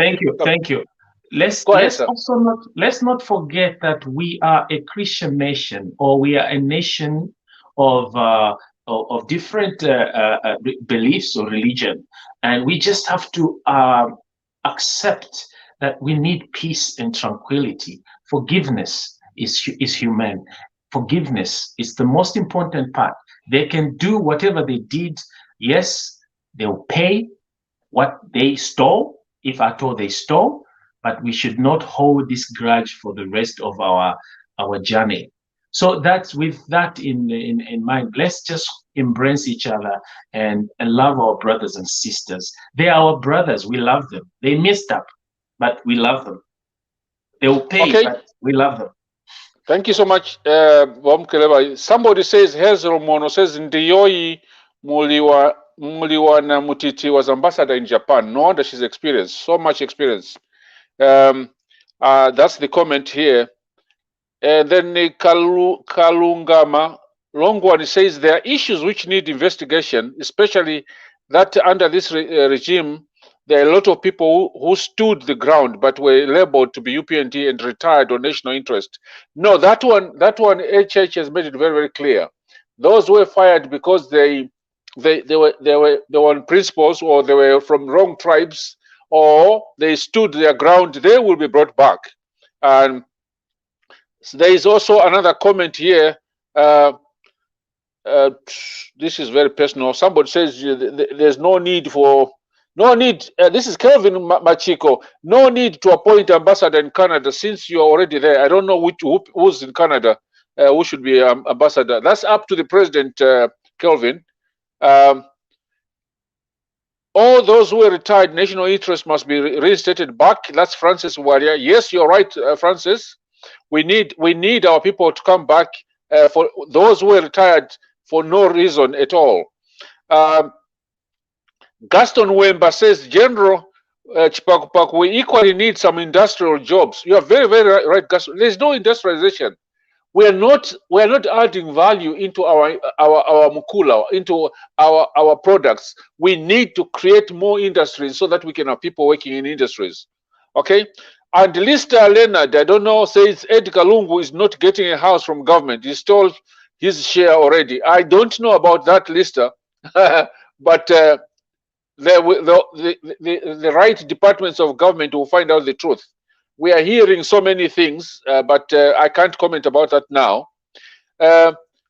General, that is Gerald Chando. General, I want to state that it is important to note that the previous government failed to better the Zambian economy because they concentrated too much on imports, and shopping malls. More of businessmen and less of imports, less, if not nil, manufacturing industries, completely turned a blind eye on entrepreneurs. I pray that HH government will be the opposite. You are right, Gerald. You cannot have a country which is just a retail country. Too many shopping malls. We must be exporting. We must be a country of export. We must be exporting, and we cannot be importing things. We need industries so that we can supply things to Malawi, supply things to Congo, supply things to Angola, supply things to Zimbabwe, supply things and products to Botswana and Namibia, because some of these countries like Namibia and Botswana desert, they need food. So Gerald, you're right. I'm saying we because I am a UPND member. HH's government is going to be the opposite, export driven, more industries. And Susan Nkoma, I can see you are watching us in Lusaka. I know you are celebrating. Come and tell us how you are feeling, Susan. And Kangwa Mumba Mwila says, toll gates. I wondered why we can't use cards. Oh, this is something, sometimes cash cow that people need to be answerable to. The issue of toll gates, Kangwa, I can tell you, they will be sorted out because people were stealing money from toll gates. I think the PF government was not utilizing the money from toll gates to maintain roads. It must have been going to PF to pay their cadres. I'm not sure, but something must be done. And let's put somebody on standby. Memam, standby. I'm going to read one comment from Clara Miambo Chanda. I know Miambo in the US. You are celebrating tonight. My spleen, Mr. Norman Chipapako, is that is the person Hakainde hires as tourism minister and permanent secretary should know their stuff. That is my plea. I hope we do not repeat what we do not repeat. Like Honorable Chitotera, he was not honorable, Clara. He wasn't honorable. Who destroyed the sector.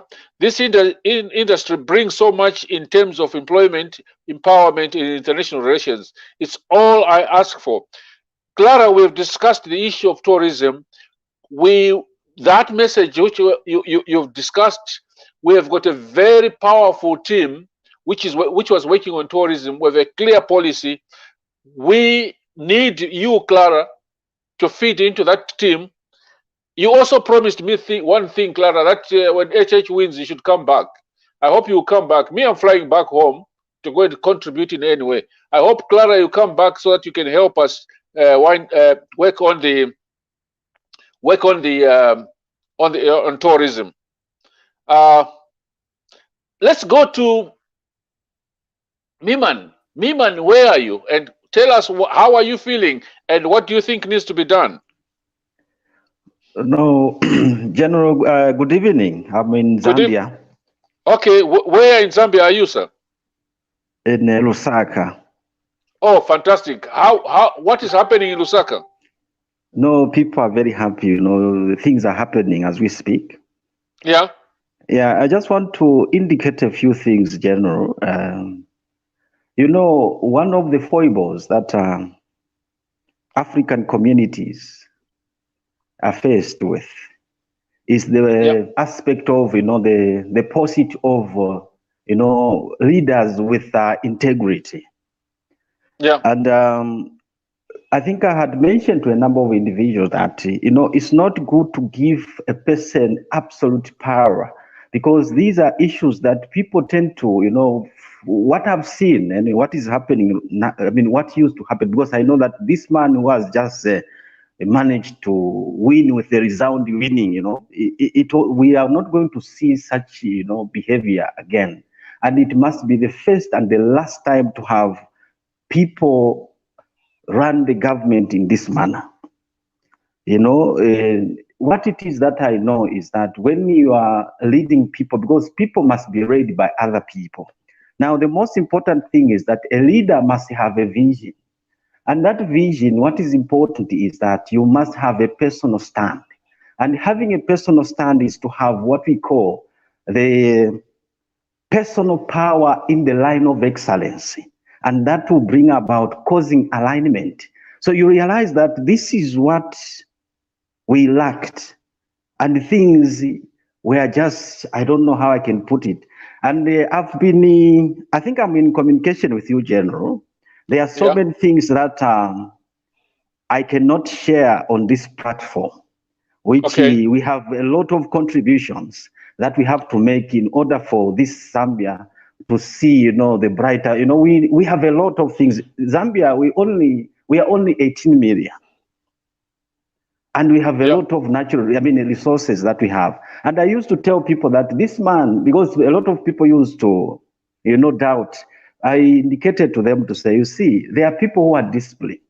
And this man is disciplined, because especially when the state machinery was concentrated, wanting to find fault on this man, and they didn't find any. That was an aspect where we realized that the man is clean and he is a disciplined person. And when you are a disciplined person, there's no way you can be surrounded by fools, people who cannot make meaningful contributions. So I know I'm able to anticipate, I'm able to see a situation where the cabinet and the people that will guide, you know, provide guidance to our community, I believe he cannot allow, you know, people, never do well individuals to surround him, because the moment you allow that, it's a recipe for you to fail. So it's very important that there must be overhaul. We need to ensure that there is issue of total cleansing. And I know that the man, he will do that. So the only thing that I wanted to ask you, the General, I think, is it that Mr. the lawyer, is he there? Which lawyer now? Munsha? Munsha. Munsha is listening, but I am in charge of this discussion now, but he's listening to what you are saying. Did you have a question for him? I understand, General. The only thing that I wanted was to be able to have a talk, not on this platform, you and Munsha. There are a few things that we just want to make sure that at least we highlight one or two things. I think I've been communicating with you, even on WhatsApp, if you check, and also on the email. You know, I don't want to mention. Okay.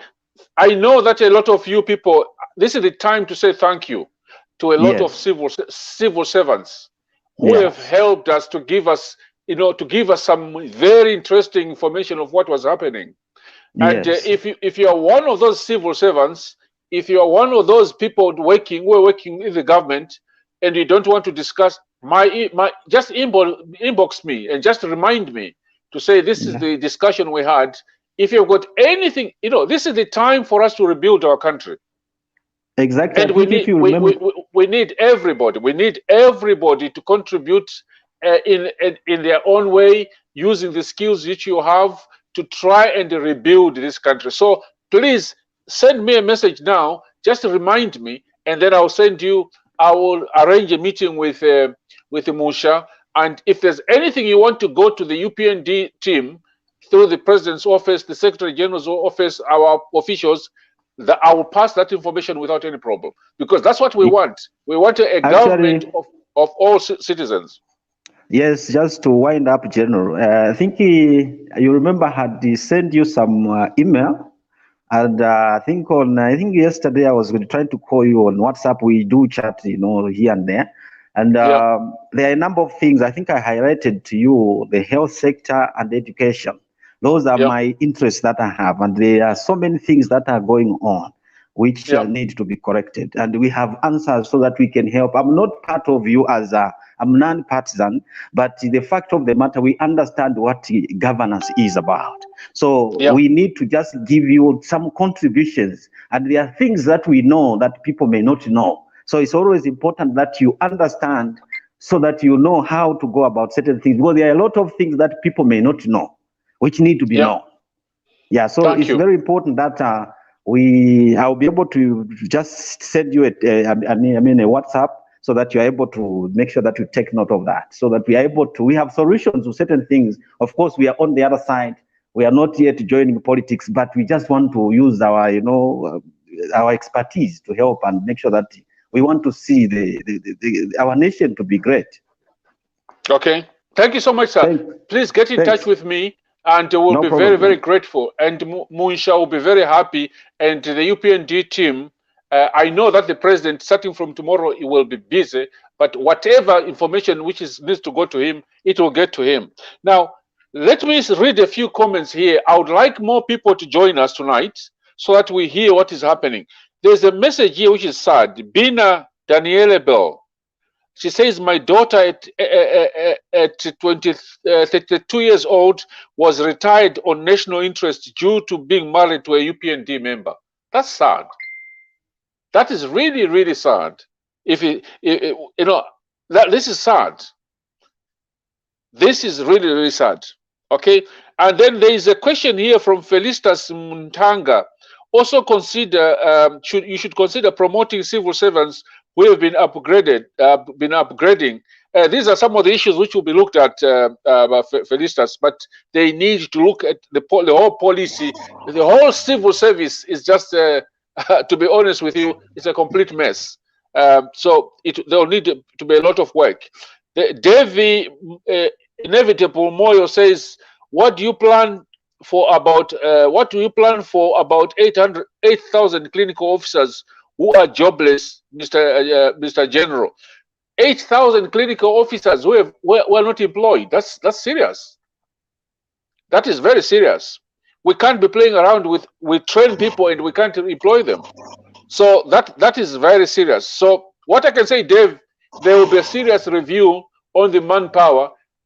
PF was trying to lie to say UPND is going to fire civil servants. No, it's not going to do that. We are going to streamline the civil service to make sure that professionals are employed. No cadres. No, there will be no cadres in the civil service. And making sure that the pay grades are right. The promotion structure must be right. They must be motivated well.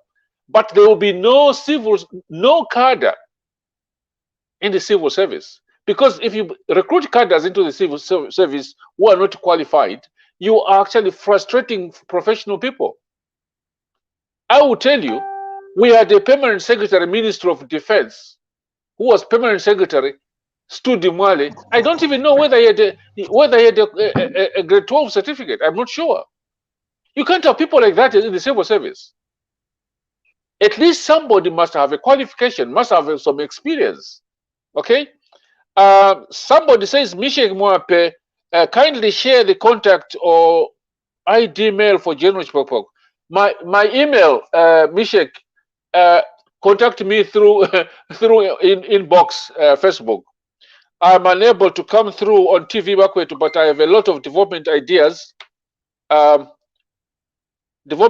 to share, even as we embrace and thank God for the new government. Mishek, just inbox me. But the link, Musha has posted the link on the page. So please get the link and join us. Then the last one, before I come back to Gladys, is in Sayama Mutakwa. Says, don't attempt the extraordinary if you can't do the ordinary. So I want the new government to first just do the ordinary things, such as accountability, observe the rule of law, respect public property, only get what is due to them, etc. Once these are put in place, a normal society, then we can try the extraordinary. Nsayama, you're right. First of all, the rule of law, we must make sure that there's rule of law, accountability of public resources, respect of public property, and I think this is the time to tell you, we are getting reports that some people are hiding government vehicles right away. We are getting reports that one permanent secretary in the Copper Belt was trying to smuggle GRZ vehicles to Congo. So the next few days, there must be accountability. So these are some of the issues which are coming in.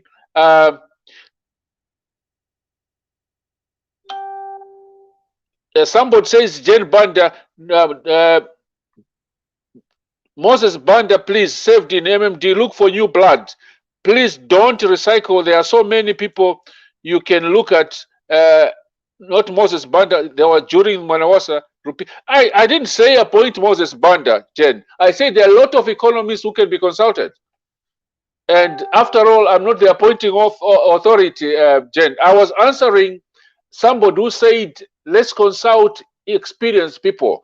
I gave an example. I said a lot of experienced economists like Dr. Moses Banda, people who were there, and I didn't say they should be appointed. And after all, the appointing, I'm not the one to appoint. It's HH to appoint people.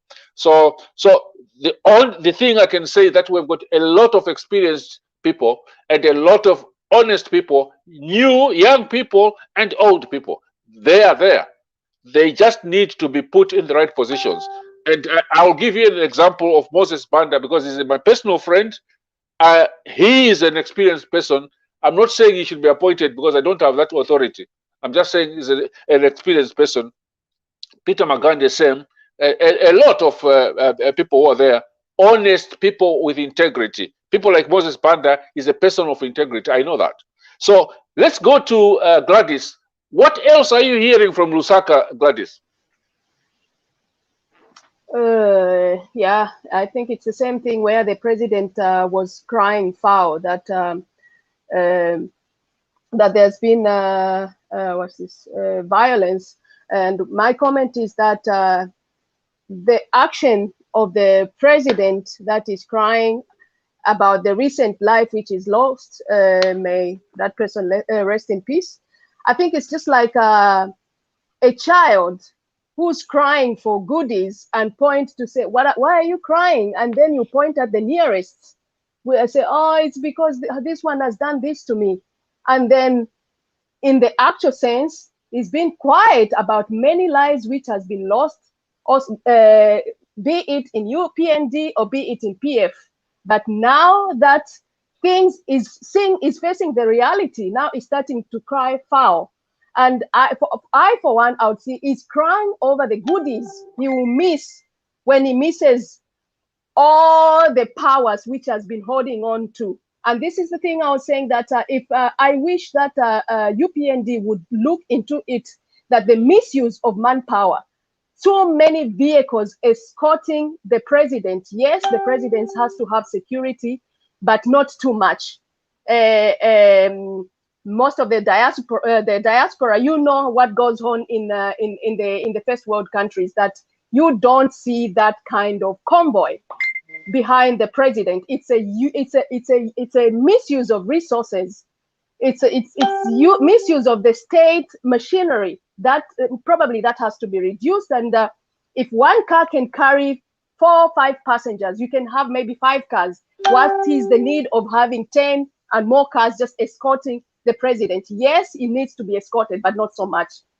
And the other thing I would like to comment on is the so-called Zambia is a Christian nation, which is a trend. I feel like it's just like a chorus, which is rhyming in a hip hop to say, oh, Zambia is a Christian nation, which they have become now. They've started misusing Zambia as a Christian nation. It used to be. In this current regime, Zambia is not a Christian nation to the majority. It's like it's an umbrella. When the rain is raining, then they want to go and and hiding into it to say, oh, Zambia is a Christian nation, and then you're there to drop your tears whilst you're stealing that Zambia is a Christian nation. It has to stop. The religious ministry. What do we need the religious ministry for when they don't have a voice? That it's also a waste of resources. We don't need that. Christianity is individuality. I'm a Christian myself. I support Christianity, yes. But I can't just take it. I can't support Christianity in the name of stealing that it's a Christian nation and people are busy stealing that. Oh, let's put whoever it is, the religious minister, for what? We don't need that. We don't need that, honestly. So thank you so much. Go ahead, Gladys, and wind up, please, so that we can get. No, I'm just saying that for those who are very close to the president, I think some of those things they should look into about Christianity. Majority are Christian, majority are hiding in the name of Christianity, and it has to be stopped. Thank you so much, Gladys. You're totally right. We have abused the Christian nation thing. People are hiding behind it to commit crime, to steal in the name of Christian. You know, we are supposed to be a Christian country, but we should not use it for political mileage. And you cannot just be a Christian just to suit you politically. You must be a Christian because you believe in the Christian values. And the Bible says you must treat your neighbors. If you're a Christian, you can't murder somebody. You can't steal. That's what the Bible says. But I'm shocked that people are saying they're Christians and yet they steal, they murder, they do all sorts of things which are terrible. And we are a Christian country, and we will maintain that. But I think the leaders themselves must show what Christian values look like, what integrity looks like. We must practice what we say. And I'm sorry that the PF government, they were just hiding behind Christianity. The things which they were doing were unchristian, and I found it very difficult to accept. And I am trying to get Mubita now to come on board. I hope I can get him to come and tell us what is happening now. But before I do that, I'll come back to Elvin, and let me just read a few comments here. Which are coming through. Somebody, Nason Caleb Piri, share the link. I need to say something, please. Nason, the link is already on our Facebook page. Try and get the link there on our Facebook page. It's already there. Somebody says, Ranson Kosam says, we're tired of getting apples and oranges from South Africa. You can grow oranges in Zambia. Why should you be importing oranges from South Africa? There is a long message from Olga about the campaigning for HH, and that you promised that there'll be a lot of help to the health services. Olga, if you want to come here, this message here, I'll pass it to the right people in the Ministry of Health. That message will go to them, and they will try their best to sort of take some of the ideas which you have. Let me see whether there's any new comments here.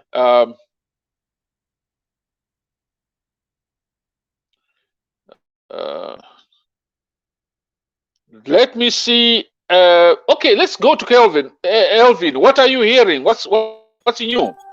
What's new in Solwezi? So Solwezi is electric, as I had earlier on stated, and we are celebrating. Though, of course, now people are still in that mood of waiting for the ECZ to say something. And I've just gotten an update just a few minutes ago that ECZ have told the people waiting in the announcement room that they will be coming back any minute from now, because they were just waiting to verify one constituency, and they'll be announcing anytime soon. So we expect that soon after, past midnight, we should hear the results being announced. Now, General, also, I think, allow me to say this. It's ironic that the person who is actually at the helm of everything can cry foul. So my question is, how humble is he then if he can cry foul after doing so much injustice to his opponents? This is the same person who plainly said the game has changed. You can't be where the president is, so you need to be in a different place because the president is in this place. And how come now he cries foul? That's why the saying goes to say, if you want to really see how humble somebody is, give them power and give them money. This so-called humble, the so-called humble, I think to me, he was humble before he had money and power. Now that he tests that money and power, the guy just fails to be humble. He fails to be humble. And I think Zambians have seen this and they've said no to these dictatorial tendencies. And since Zambia has spoken, I think it has spoken through the right leader. Believe you me, we have the right person, because this person has not only tested power, he also has the money. And we have seen throughout, General, you've seen how humble the man is. Believe you me, if it was me being treated the way he was treated in Chipata, I would have simply clapped my fingers, and you know what that means. But the man was humble, and he humbly negotiated his way. And surprisingly, I equate him to the Bible character who was sold to Egypt. The young man is sold to Egypt, but he is still humble to his brothers. And this is the humility that we see in our leader. And trust me, we have just put the right person in State House. And the Zambians will actually remember to say, we wish we had put him much earlier. Let me rest my case there, General. Thank you so much. Yeah, you are very right. We are getting information that the ECZ will come out anytime now to announce the final results. And it will be very, very interesting to see how Zambia will react. Zambians will react after that. And we are also trying to get Mkelebai, not Mkelebai, I'm also trying to get Mubita to join us anytime, and probably we might be joined by Honorable Garin Kombo and Honorable Mwetwa, just to tell us how they're feeling and also just update us. I can see that we've got new people who are joining us, and I would like to give them the chance to tell us where you are, how are you feeling, and what are you expecting in the new government. I will start with Wiza. Remember, be brief. If you want to speak in Nyanja, in Ilozi, in Tumbuka, in Ibisa, in any language, please express yourself.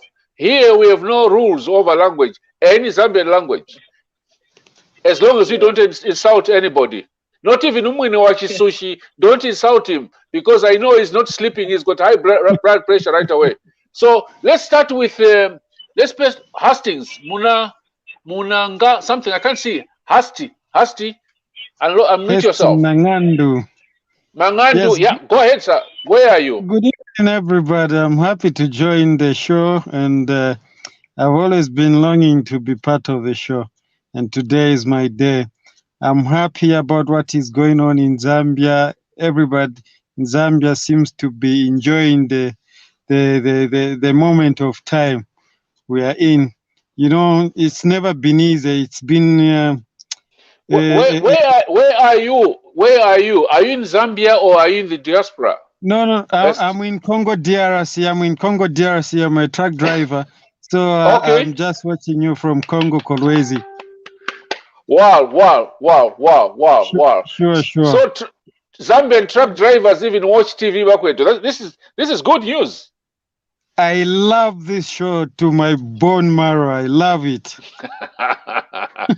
Wow. So what do you think is going on in your head right away? What do you think? I know what went wrong with the PF. What are you expecting? What are you expecting from HH? everything good that you expect will come out of HH. Oh, okay. Oh, go ahead, sir. Go ahead. All of the Zambian people have put all the hope in him. I'm sure he's going to deliver. He's going to redeem the country. It's a lost nation at the moment. Now that he's coming in, I can assure you it's going to change. Zambia is going to stand on its foot again. It's going to be built on a hard rock. Yeah. Thank you so much. Thank you so much, but we wish you a safe trip, whatever you're delivering to Congo, Kolwezi. I remember Kolwezi very well because I've been to Kolwezi. Yeah, so we wish you the best. I can tell you one thing about HH. He's a hard-working man. What you are going to see from Monday is the opposite of what you were seeing in the last 10 years. Completely opposite. Hard-working man, honest man, and he will not waste resources. He knows what he wants. UPNDS, you know, they were laughing at us. They were saying we didn't have a manifesto. We spent 2 years writing the manifesto. 2 years preparing a manifesto. So they can't say, and we've got a plan of how things will be implemented, whether it's in education, whether it's in health, whether it's in tourism, whether it's in the mining. These plans are here. Are there. They will be implemented starting from Monday. So you are very, very right that this man, I know that Zambians are expecting a lot. Things like the debt. We've got a very big debt, It might take a long time for us to sort it out. $27 to $30 million debt. We will have to sort it. We won't sort it next week. We might not sort it out next month. It might take a long time, but we will sort it. HH will sort it. You wanted to say something else, sir. Can you finalize something? And then I'll go to Wiza. Wiza, standby. Yes, Hasti, what did you want to say, sir? No, I just wanted to say every time I think of my mother Zambia, it's been the past 6 years, I feel like crying. You know, I can't believe it that HH is on the board trying to at least make each and every one of our people in the country happy. You know, it's so embarrassing to the world how our country was governed. It's just an embarrassment. It's sad. It's really sad. It's really, really sad because I think, I mean, for me, I just conclude this way. This was the worst government since independence. Worst. Really worst. This was the worst government since 1964. And probably it was even worse than the colonial government because they were killing people. For real, the colonial government was even much better. I'm telling you. Even though I was not there, but according to the history I got, it was even much better than this government we are pulling out of now. Yeah, so this was the worst. So we need to shift, complete what we call a paradigm shift, a complete paradigm shift. Everything. We shouldn't leave anything. No, it's a complete paradigm shift. And a paradigm shift simply means we were turning to the left. We must completely turn the other way around. That's what we should do in our schools, in our hospitals, in the markets, the bus drivers, everybody. We have to shift a 360 degree because where these people were taking us was dangerous. Exactly. Very, very dangerous. So thank you so much, Asti. Have a fantastic trip. We hope that you can come back home, and we hope that you are safe in Congo. Now let's go to Wiza. Wiza, where are you? Let me tell you a bit of my grandfather's history, what he told me at some point. Okay, go ahead, sir. Just 1 minute, 30 seconds. I guess you know Mr. Jeremiah Mnangandu from Rusangu side. Jeremiah, from which country? Rusangu. Rusangu Zambia, yeah. Yeah, I think I've heard of him. At some point, he cried in my eyes that, look, we can't defend ourselves. The only thing we rely on are stones. But this PF government has got all the weapons, the state machineries all in their hands. He cried in my presence, crying. You know, an old man crying. You can really feel it that no. Things are not okay. Do you know what one of the things which I would recommend to HH? Mm-hmm. I would recommend that he gives the PF cadres 1 month. 1 month. Take all To your pistols, reorganize. guns, pangas, and everything. I'm giving you 1 month. Sure. Hand them over to the police. After 1 month, if you are found with a pistol, you are in. If you're found with a panga, you are in. Give them 1 month. And that I will recommend to the president. Because there are a lot of guns which are in the hands of PF. Awesome. Lawrence Banda was killed. A lot of people have been killed. A lot of people have been axed. We cannot continue with the country like that. The last 10 years, these people have been buying guns. Yeah. So thank you so much, Hasti. Let's go to Wiza. Where are you? Hello, General. I'm in Lusaka, Zambia. Wow. Tell us what's happening, Wiza. Basically, Lusaka gives me the idea of freedom because we've been oppressed for so long. Our opinions have been, our right to express ourselves, our freedom of existence was curtailed for so long. And what I see is just people very happy, people experiencing freedom after a very, very, very long time. It's sad. It's like second independence.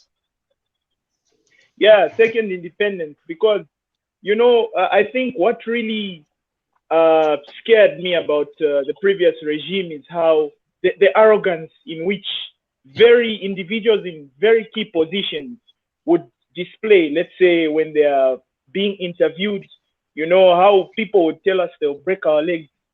It just left me wondering if this government had any plans. And even when you look at the University of Zambia, Professor Nkandulua benefited from the meal allowances, but she scrapped them off. She brings a guild constitution that limits the birth of new leaders.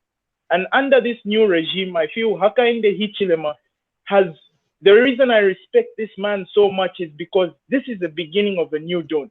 Ushering him in will create robust changes in all sectors, be it student politics, which is a breeding ground for our nation's next leaders. So you notice that most students' unions, General, were limited. They were operating under control. So I just can't wait to see what Bali will do for us, because us, the youth, are really positive. Personally, I'm positive that this government will do great things for Zambia. Are you studying? Are you a student, Wiza? I recently graduated from the University of Zambia. I have a degree in educational administration and policy formulation. So I hope Bali will consider me. We need all our graduates. We need them. Government can't employ everybody, but some of you can create your own jobs. But this government will facilitate that we create jobs for ourselves or be employed by government. But as a degree holder, you know that government cannot employ everybody. But we need to create the private sector to create jobs for ourselves and make sure that we employ people. But those who have got good qualifications must be given the chance to be employed. I can tell you for sure, because I'm involved in education here as well. I will tell you for sure that the students' union and the meals allowances are coming back as soon as HH is on in. That is going to happen.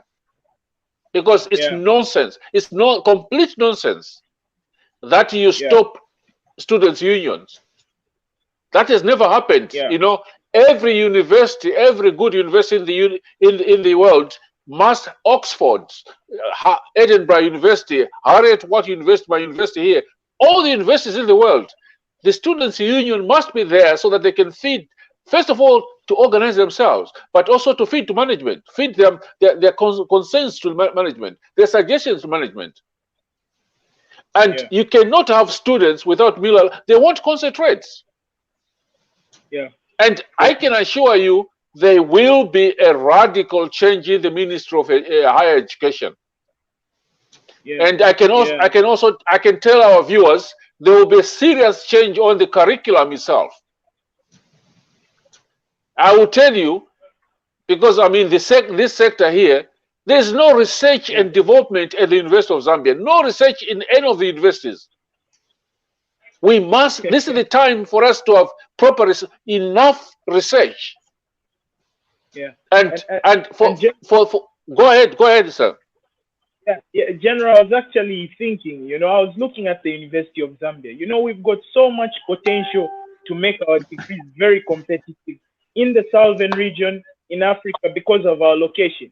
You know, I'm not trying to speak ill about the countries around us that are suffering war, but these are things we can capitalize on. These are opportunities, and I feel that if the University of Zambia organizes itself, we can become very competitive because they are qualified staff. But look at Unzalaru, they closed it down. How do you expect lecturers to function without a voice? There are hostels that they haven't finished erecting, and I always love to quote Horace Mann, 1848, that education then beyond all other forms of human creation is the greatest equalizer of the lives of men.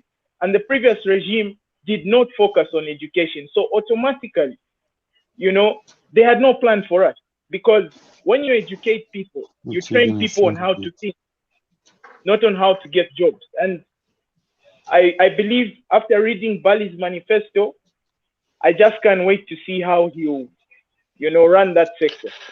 I can tell you, because I know that manifesto in and out, we are going to revamp education. One of the things we are going to do in education is to give proper skills from primary up to grade 7, up to grade 9. You must have a skill. By grade 9, by 12, you must have a skill. We have 300,000 people dropping out every year from primary, secondary, and college. These people are going out without any skill. Yeah. They are being offloaded on the streets. So we will focus on skills development. Yeah. We will focus on STEM. Our viewers, STEM stands for science, technology, engineering, and mathematics, because these are the 4 subjects which can make you develop your country. And we want to make sure that our students, by the time you finish grade 7, grade 9, grade 12, college, you have the skills which you can use in the economy. Our curriculum just makes you pass exams, nothing else. We have to change that. That's very true. You cannot be training people to work in offices. We must prepare people for agriculture. We must prepare people for tourism. We must prepare people for the mining sector. We must prepare people for all these sectors which we need. And the only way we can do that is through education, the educational system. So the curriculum, the old curriculum, this curriculum which we have is not useful anymore.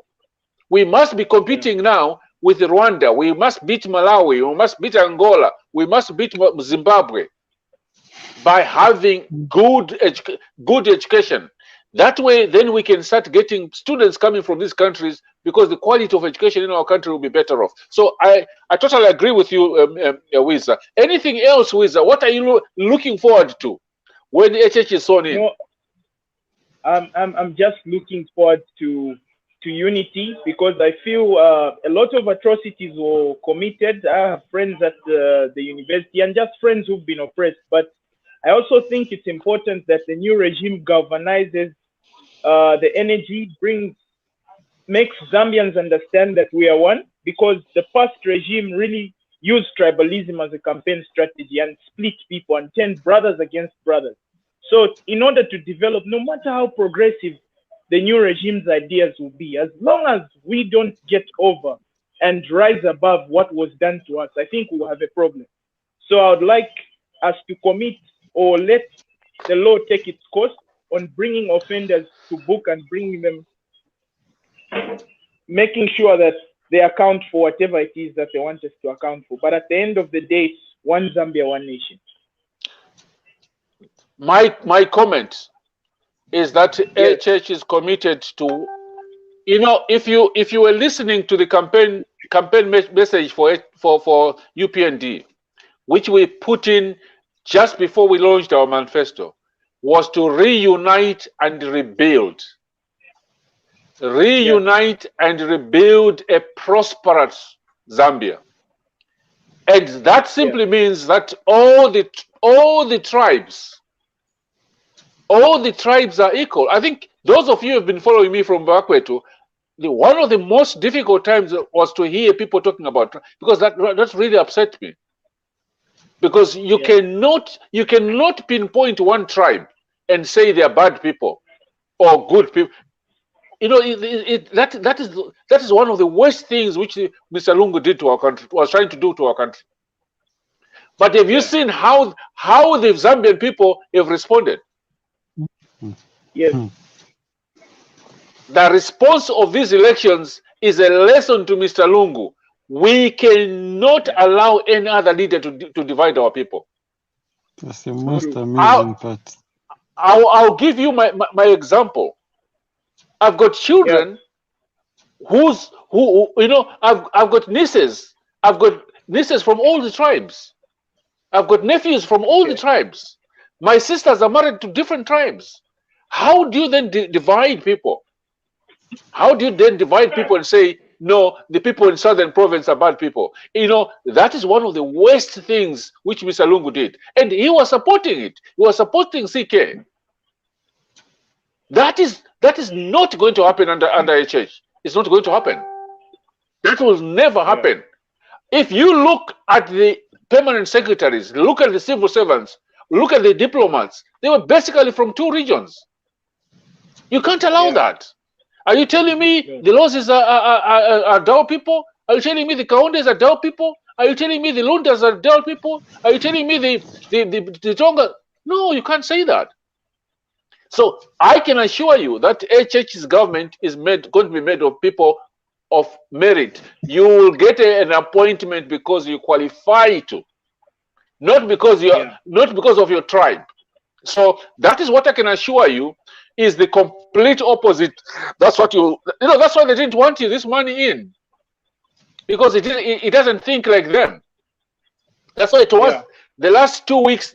The whole PF manifesto was about HH because the man doesn't think like them. He thinks the complete opposite of what Mr. Lungu and CK and the GBM. And for me, I'm just saying, thank God that you made the GBM run away, because he was not going to be a good vice president if he thinks like that. Lucky enough, we've got a good vice president in Alumango, fantastic lady, humble person, you know. So that unity cheese thing, definitely that is reunite. Remember those words: reunite and rebuild a prosperous Zambia. That is our stripe line. That is our campaign. That was our campaign message. Okay, so let's go to another person. Anybody from Zambia?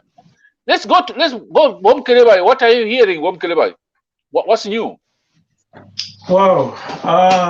Thank you so much, Chipakupaku. You have said almost everything, you guys. I'm so delighted to hear that you are so positive, and we are looking forward to see this president, the new coming president, the incoming president, to do everything. But my message is always clear, and I'll always repeat myself to say, Hakainde Hichilema can only achieve all we have dreamed of, all our expectations, through our efforts also to contribute and be positive in our in our thinking. You know, we need to support him. It's not going to be an easy task. Managing 18 million people is not going to be an easy task. But we are very, very optimistic that Mr.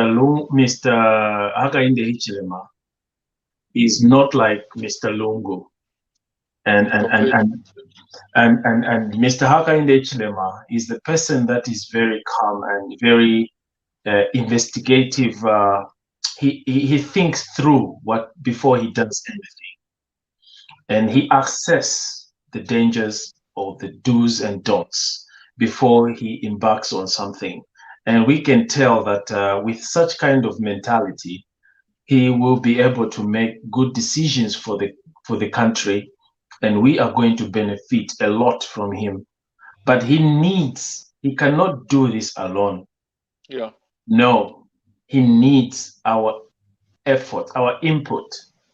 Every German Jack should come on board and speak the same voice of change, and our attitudes also should change. Our mentality, our mindset, we should learn to think outside the box, not because we are confined to these traditional norms that we just need to be enclosed, that we cannot think outside the box and we just have to be like that. No, he's not going to give us all the answers, but he needs our help to actually remind him to say, oh, Vasa, remember, we voted you because you promised us this. And how you can achieve this is our idea, how you would, you know. And he would definitely. I think Hakainde is the leader that is the listening leader. Yeah. He's going to listen to people of Zambia and be able to work together with everybody. You know, he's going to encompass everyone, no matter where you come from. He has gone around the country. People love him all over the country. Lungu was an imposter. We were sorry to say, but he was imposed on us by virtue of him being at the right place at the right time, because he found himself to be the acting president at the time when we had a situation. So Lungu was born out of succession disputes, you know. So with such kind of leader, that's why he had no vision. He came by chance, as if I'm to borrow Munsha's words, that he came by chance. He found himself in a position where he was the only candidate that we thought was going to carry PF programs forward. Unfortunately, we actually gambled wrongly. Our gamble had put us in trouble.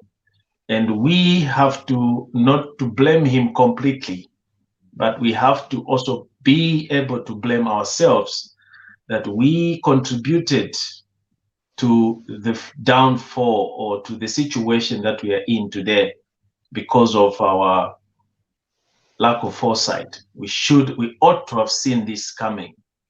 But Lungu had no vision. His behavior, he is behaving like a cowboy.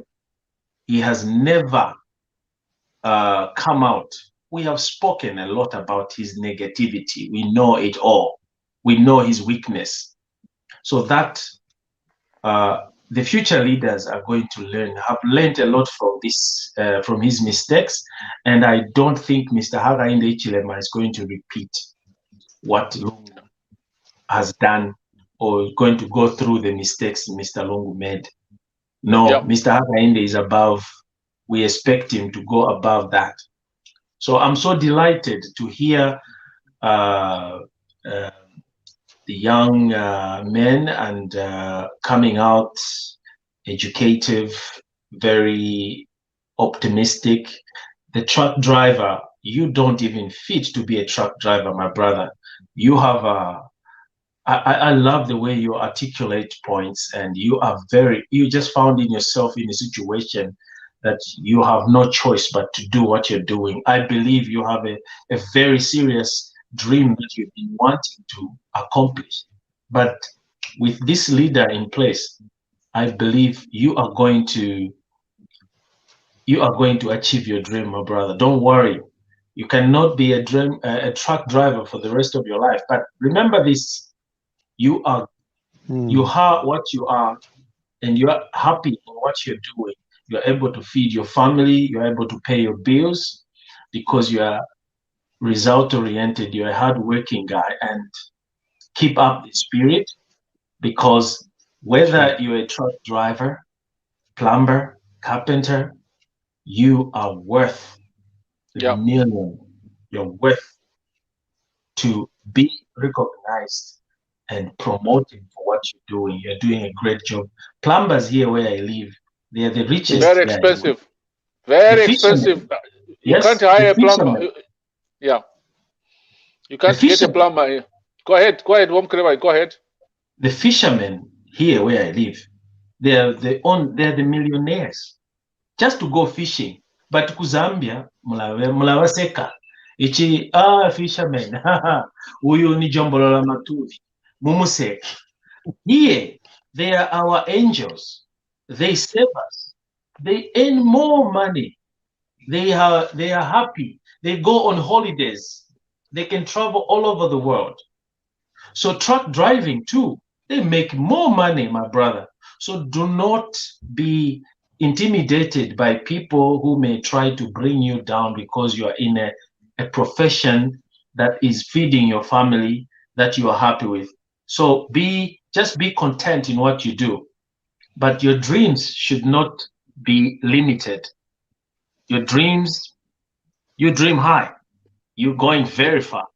So I'm speaking to you as a brother. I'm so delighted. We have chosen the right leader. And let's just hold on to this leader, because I think this man is special. If we hold on to him the way the whole Zambian have decided, I believe we have hit the jackpot. We are going to see a lot of wonders. Hakainde Ichilema will bring a lot of change. There's a lot of expectation for him. So let's just rally behind him and support him. Otherwise, thank you. Thank you so much, Womkereba. You are very, very right, my brother.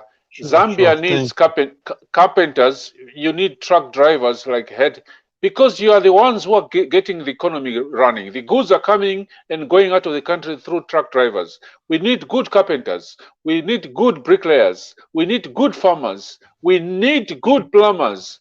These are the skills which I was talking about. Go ahead, Hati. Dusty.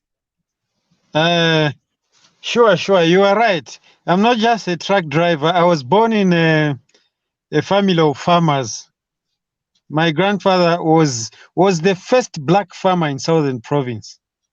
Black commercial farmer, I mean. Yeah. So even though I do what I'm doing, set a target of me. Hi, Hesti. Your line is cutting off, Hesti. Hello? You are cutting off. Can you get me? Yes, go ahead, please. You can get me now? Yes, we can. Okay. I was saying, I'm coming from a family of farmers. My background, my father, my grandfather, they were all farmers. Big farmers, actually, not just. Grandfather was the first black commercial farmer in Southern Province. He owned the farm in 1963, a year before the independence, when a white man who owned the farm, he went to South Africa. And for that matter, I don't see myself being into trucking industry for a very long time from now. I want to venture into farming and do some other things, like truck driving, just a part-time while I'm still putting things in order. But it's paying your bills. Truck driving, it's paying your bills, and you are happy. So very much happy about it. You should not feel bad about what you're doing. You're doing the right thing, you know, and that is okay. We should not negate you just because it's only the Zambian mentality where people laugh or stereotype people that are doing, you know, that it should be a thing of the past. Yeah. Because, sure. Yes, because I believe, my brother, if you were to come here and do the same truck driving, because what you are doing, you've done a very good thing, you're experienced. You come here in the European, or you go to the US, Australia, and become a truck driver. I promise you, you have those 48 houses in Zambia. You'll be able to build them yourself. Okay, let's. This is now a Loziman trying to consult to tell and sort of advise the Tonga man. You two must talk on your own. Talk to each other. Okay. Let's now talk about the celebrations in Zambia. Let's talk about the comments first of all. We have Rebecca Cheche. If you are still listening to us, we have smart children in these universities, but they are not challenged to create anything because there are no research facilities. We need to identify the smartest of them, create hubs where I think these are technical hubs or research hubs where they're challenged intellectually. Rebecca, you are right. Our educational system will need to be revived. We need to have proper research. We need research and development. And then there's a lady called Magical Black Lady. For me here in Germany, I just want to say I'm so happy to witness a great man finally come to govern our beautiful country, Zambia. Congratulations to HH and the UPND. We give God all the glory for this victory. That is a Magical Black Lady. Though still waiting for the official announcement from ECZ, this is a happy moment for Zambia. Magical Black Lady from Germany, thank you so much for the fantastic message. And I can tell you what, most of our officials watch this program. The UPND officials, I can tell you, even Bali himself, he watches this program. So I'm sure you'll be able to read this message for himself. Samuel Musonda Silungwe Jr. says, General, so many unemployed graduates. A powerful economy means enough jobs and good platform for others to work on their own. You are right, Samuel. Our economy, first of all, is not big enough. The industries are not there. And we need to promote, you know, universities and colleges train you and say you are going to get a job in government. That should not be the attitude. The attitude should be, you should create your own jobs. You should work together. I'm one person who's a strong supporter of the cooperative movement, which is about a big industry in the UK. The cooperatives in the UK is about 48 to 50 billion pounds business. Working together, because on your own you can't do anything, but when you are 10 of you working together, you can create more jobs. So Samuel Sulunga, you are very right. We must create more graduates, but we must also direct them to create jobs, industries, to create their own jobs, so that we can employ everybody. But we must also grow the economy. The Zambian economy, it used to be about 28 billion dollar economy, but it has shrunk to about 18 to 19 billion. We need to build it up. We need to make it grow. Let's produce more. Let's produce more in the mines. Let's produce more in terms of agriculture. Export so that we grow the economy and then we can employ everybody. Talempa Mutambo Makalombe, watching from Mansa. This show is awesome. Mansa, come on, Telempa, come in and tell us what is happening in Mansa. And Sandy Sima says, where was the money going for students? I'm not sure which ones. So those are the comments I have. Let's go back. Let's go back to. There is another one here. Arthur Litana says, I think ECZ can't count how many votes HH has, and that's why we are still waiting for the up-to-date. But anyway, we already know who has won. That's Arthur Litana. Lewis Siame says, General, please, they have to look on the labor laws. We have been using colonial labor laws for a long time. This thing has affected Zambians. You are right, Lewis. Our labor laws are awful. I think we need to revive them. We need to definitely revive them. Samuel Musonda Sinyankwe says, I am Namwanga, my madam is Tonga. This is a modern time and we should look past tribalism and look at unity. We need to work together. Samuel Musonda, I totally agree with you. And then Maggie Mangalita Margaret says, HH is not only humble, but a very patient man indeed, and he's a farmer. And Maggie Margarita, you're right, he's very patient. If I was put in his position by the policeman in Chipata the way he was, I would have exploded. Because that's how I am. I would have exploded. But this man is so calm. On that day, I was saying, please, Mr. President, you know, try. But he was so calm. My advice was don't touch the gate, because if you touch the gate or break the key, they will arrest you for breaking public property. But the man was so calm. So let me read one more comment and then come back to Solwezi. I want to hear what is happening in Solwezi. Catherine Pongalani says Muhammad hasn't spoken anything about General. Muhammad, is he here? He's there. Okay, Muhammad, stand by. Muhammad, stand by. Let me read one or two comments. Catherine Pongolani says this has been a long, emotional, draining process. You are right, my sister. Some of us have not slept for 3 days.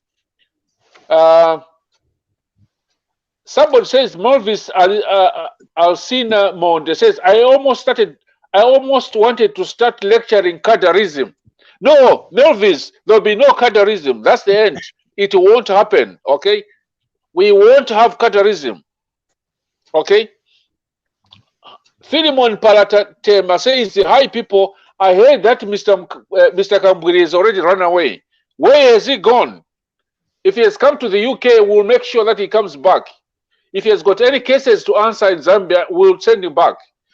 Over to you, Mohammed. And then we'll come to Elvin. Mohammed, so far, what are you hearing, Mohammed? Can you hear me? Yes, we can. What are you hearing, Mohammed? Well, I'm hearing many things, good things, bad things, but positive. You know, main thing I would just want to contribute to Mr. Mokalapa's comments on how we all have to rally back and develop our country back. You know, we lost it for several years, and I would like to remind you of our national anthem, which says "Tendency of Zambia, proud and free." We were not proud and free in the last few years, so let's all make Zambia proud, and let's all be free and proud and free in such a way that, you know, everybody, wherever they are, in civil service, in government, in private sector, wherever they're working, they work with diligence, they work with you know, loyalty, and they work with sort of the country at heart, because, you know, we are in $20 billion debt. So for HH, this is going to be a challenge. It's not going to happen overnight. So everybody has to play a part. We are in the diaspora, which, as General has keep on saying, that we are the 11th province. So we all have to contribute to betterment of our beloved Zambia. For us, for example, we are in England. We see what's happening around in England. We see industries, we see growth, we see many things. Those are the ideas we can take to Zambia. We can take companies from here to Zambia. And these are the things that our country is dying for. And I know HH, being an economist and a businessman of good nature, I'm sure this is a vision that will drive Zambia out of this nightmare, if I say, of the few years. The situation doesn't just happen in a day. So we all have to be patient with him. We all have to give him the thing. We have to bring technocrats wherever we need. We need educationalists. We need the health sector being sorted out. As you know, General, we were, a few weeks ago trying to raise funds for Zambia on the basis of what was happening on the COVID crisis. We should not be doing that. This should have been done by the government. But anyway, that is something that is a positive that brought us together. So, let us take this positivity to a next level. So on this basis, on this note, let me wish Team UPND best of luck. UPND is not just now the government of Zambia, so it will be our government. So wherever we are, let's all pray that we manage to get our country up and running again and make it the beacon of Africa. How Rwanda came up, Zambia can do. How South Korea came up. South Korea should be our example. Today, South Korea is one of the giant economies. Yet, when Zambia became independent, their GDP was even less than Zambia's. So we can do it after 56 years of independence. We are still backwards in terms of our economic development.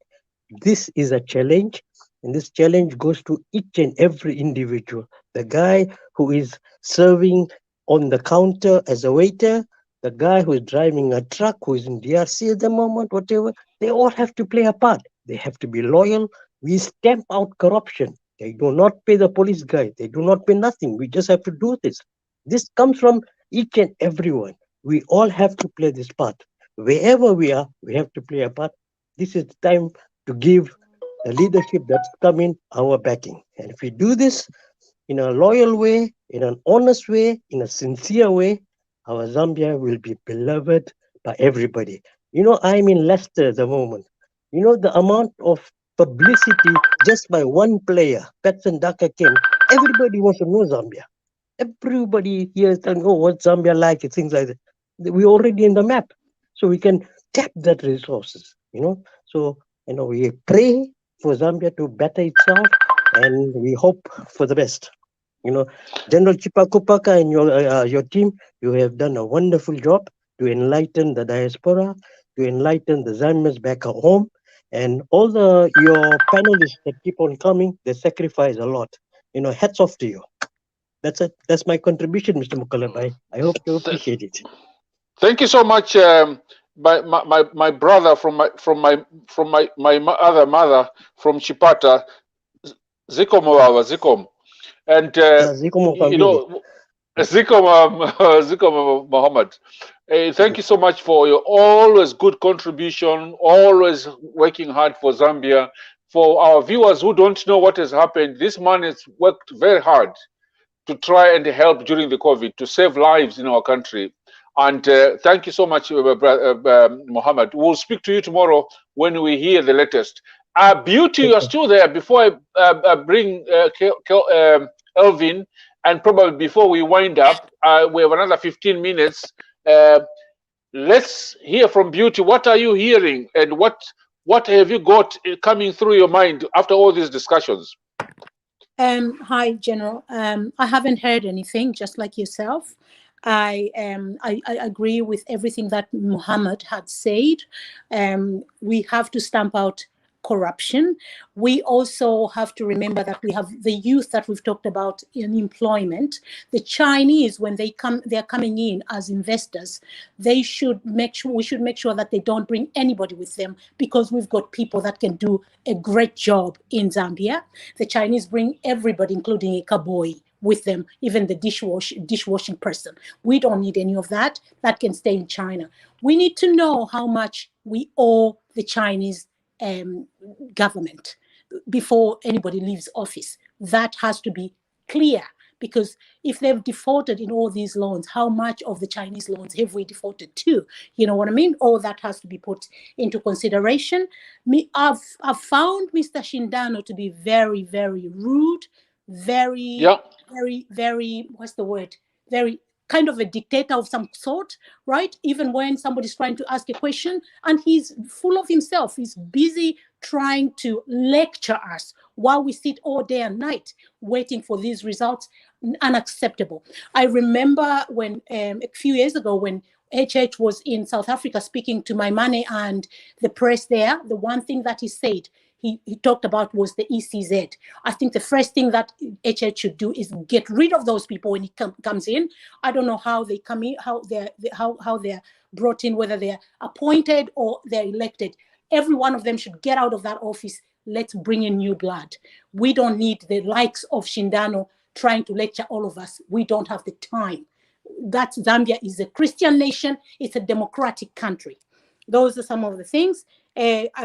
Kudos to Gary Nkombo. He's done a great job, stood up to all those bullies, and he was able to put a point forward. Thank God, we're on the right path. My other thing is, as a person living in the diaspora, I've always been scared of going back home because of gassing, or maybe they might even, apprehend me at the airport for not doing anything. But now it's already free. I'm actually starting to look at, tickets. When do I go back home to go and visit my family? The police. The one thing that HH should do is make sure that the police are brought back to their level. The police need to understand that it's the taxpayers' money that keeps them where they are. Their job is to protect the public. Their job is to protect the people of Zambia. Their job is not to intimidate us. We, like Mr. Chipakwaku, yourself and myself, all the people that are living in the diaspora, look what kind of life we lead. The police are like our friends. You find the police on the road, you can say hello. The kids run to the police and all this kind of stuff. But in Zambia, when you see the police officer, you're running this side because you're scared of what they might do. ZNBC should also learn not to just be, look at it. They've never mentioned HH's name for a long time. Neither have they reported anything that PF has done. It's always the UPND cadres and all this kind of stuff. The ZNBC should also change. And I think, this is a big lesson for everybody that's going to be contesting going back in the future, that if we call ourselves a democratic country, anybody can go anywhere and contest, and they should be left alone, whether they want to fly, whether they want to to drive. Nobody should close the airspace. Come on. What kind of dictatorship is that? Mr. Lungu has just shown himself how, oh my gosh, unbelievable. But one thing that I'm looking at is Shindano is not going to have a job by anybody. Nobody's going to think about even employing that guy. What was my last one? I just need one more last one. Let me see. Manawasa.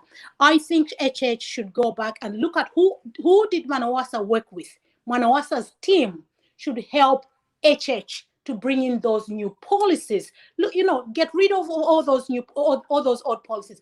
Bring in new policies. But the team that Manawasa worked with did a fantastic job. Manawasa did not bring down corruption by himself. He worked with a team of people, and those are the people that I think a man should go for.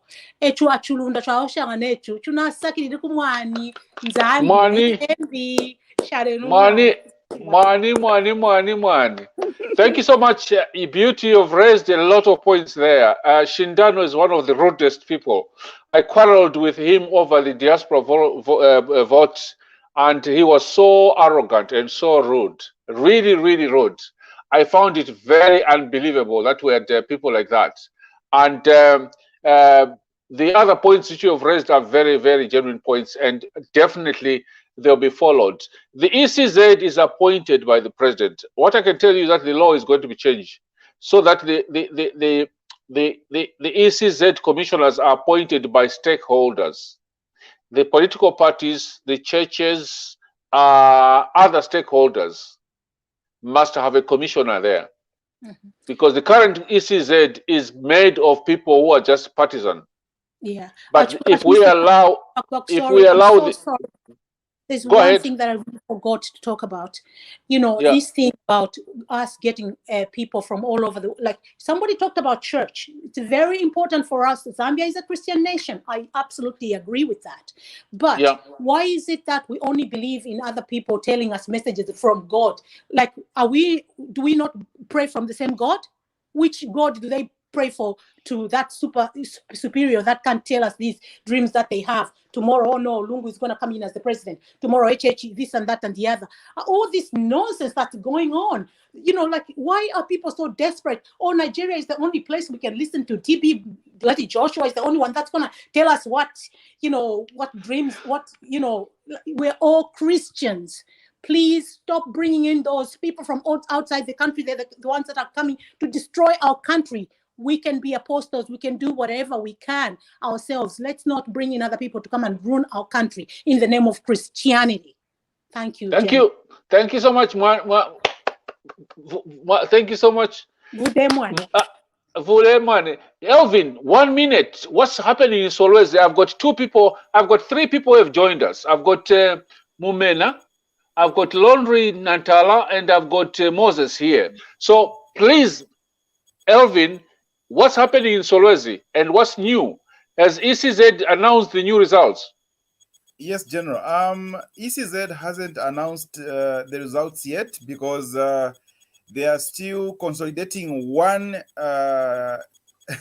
constituency, and I am told that that constituency is in Lusaka, and that constituency should be a Mandevu constituency. That's the one I think that they're trying to consolidate and come up with the final figure.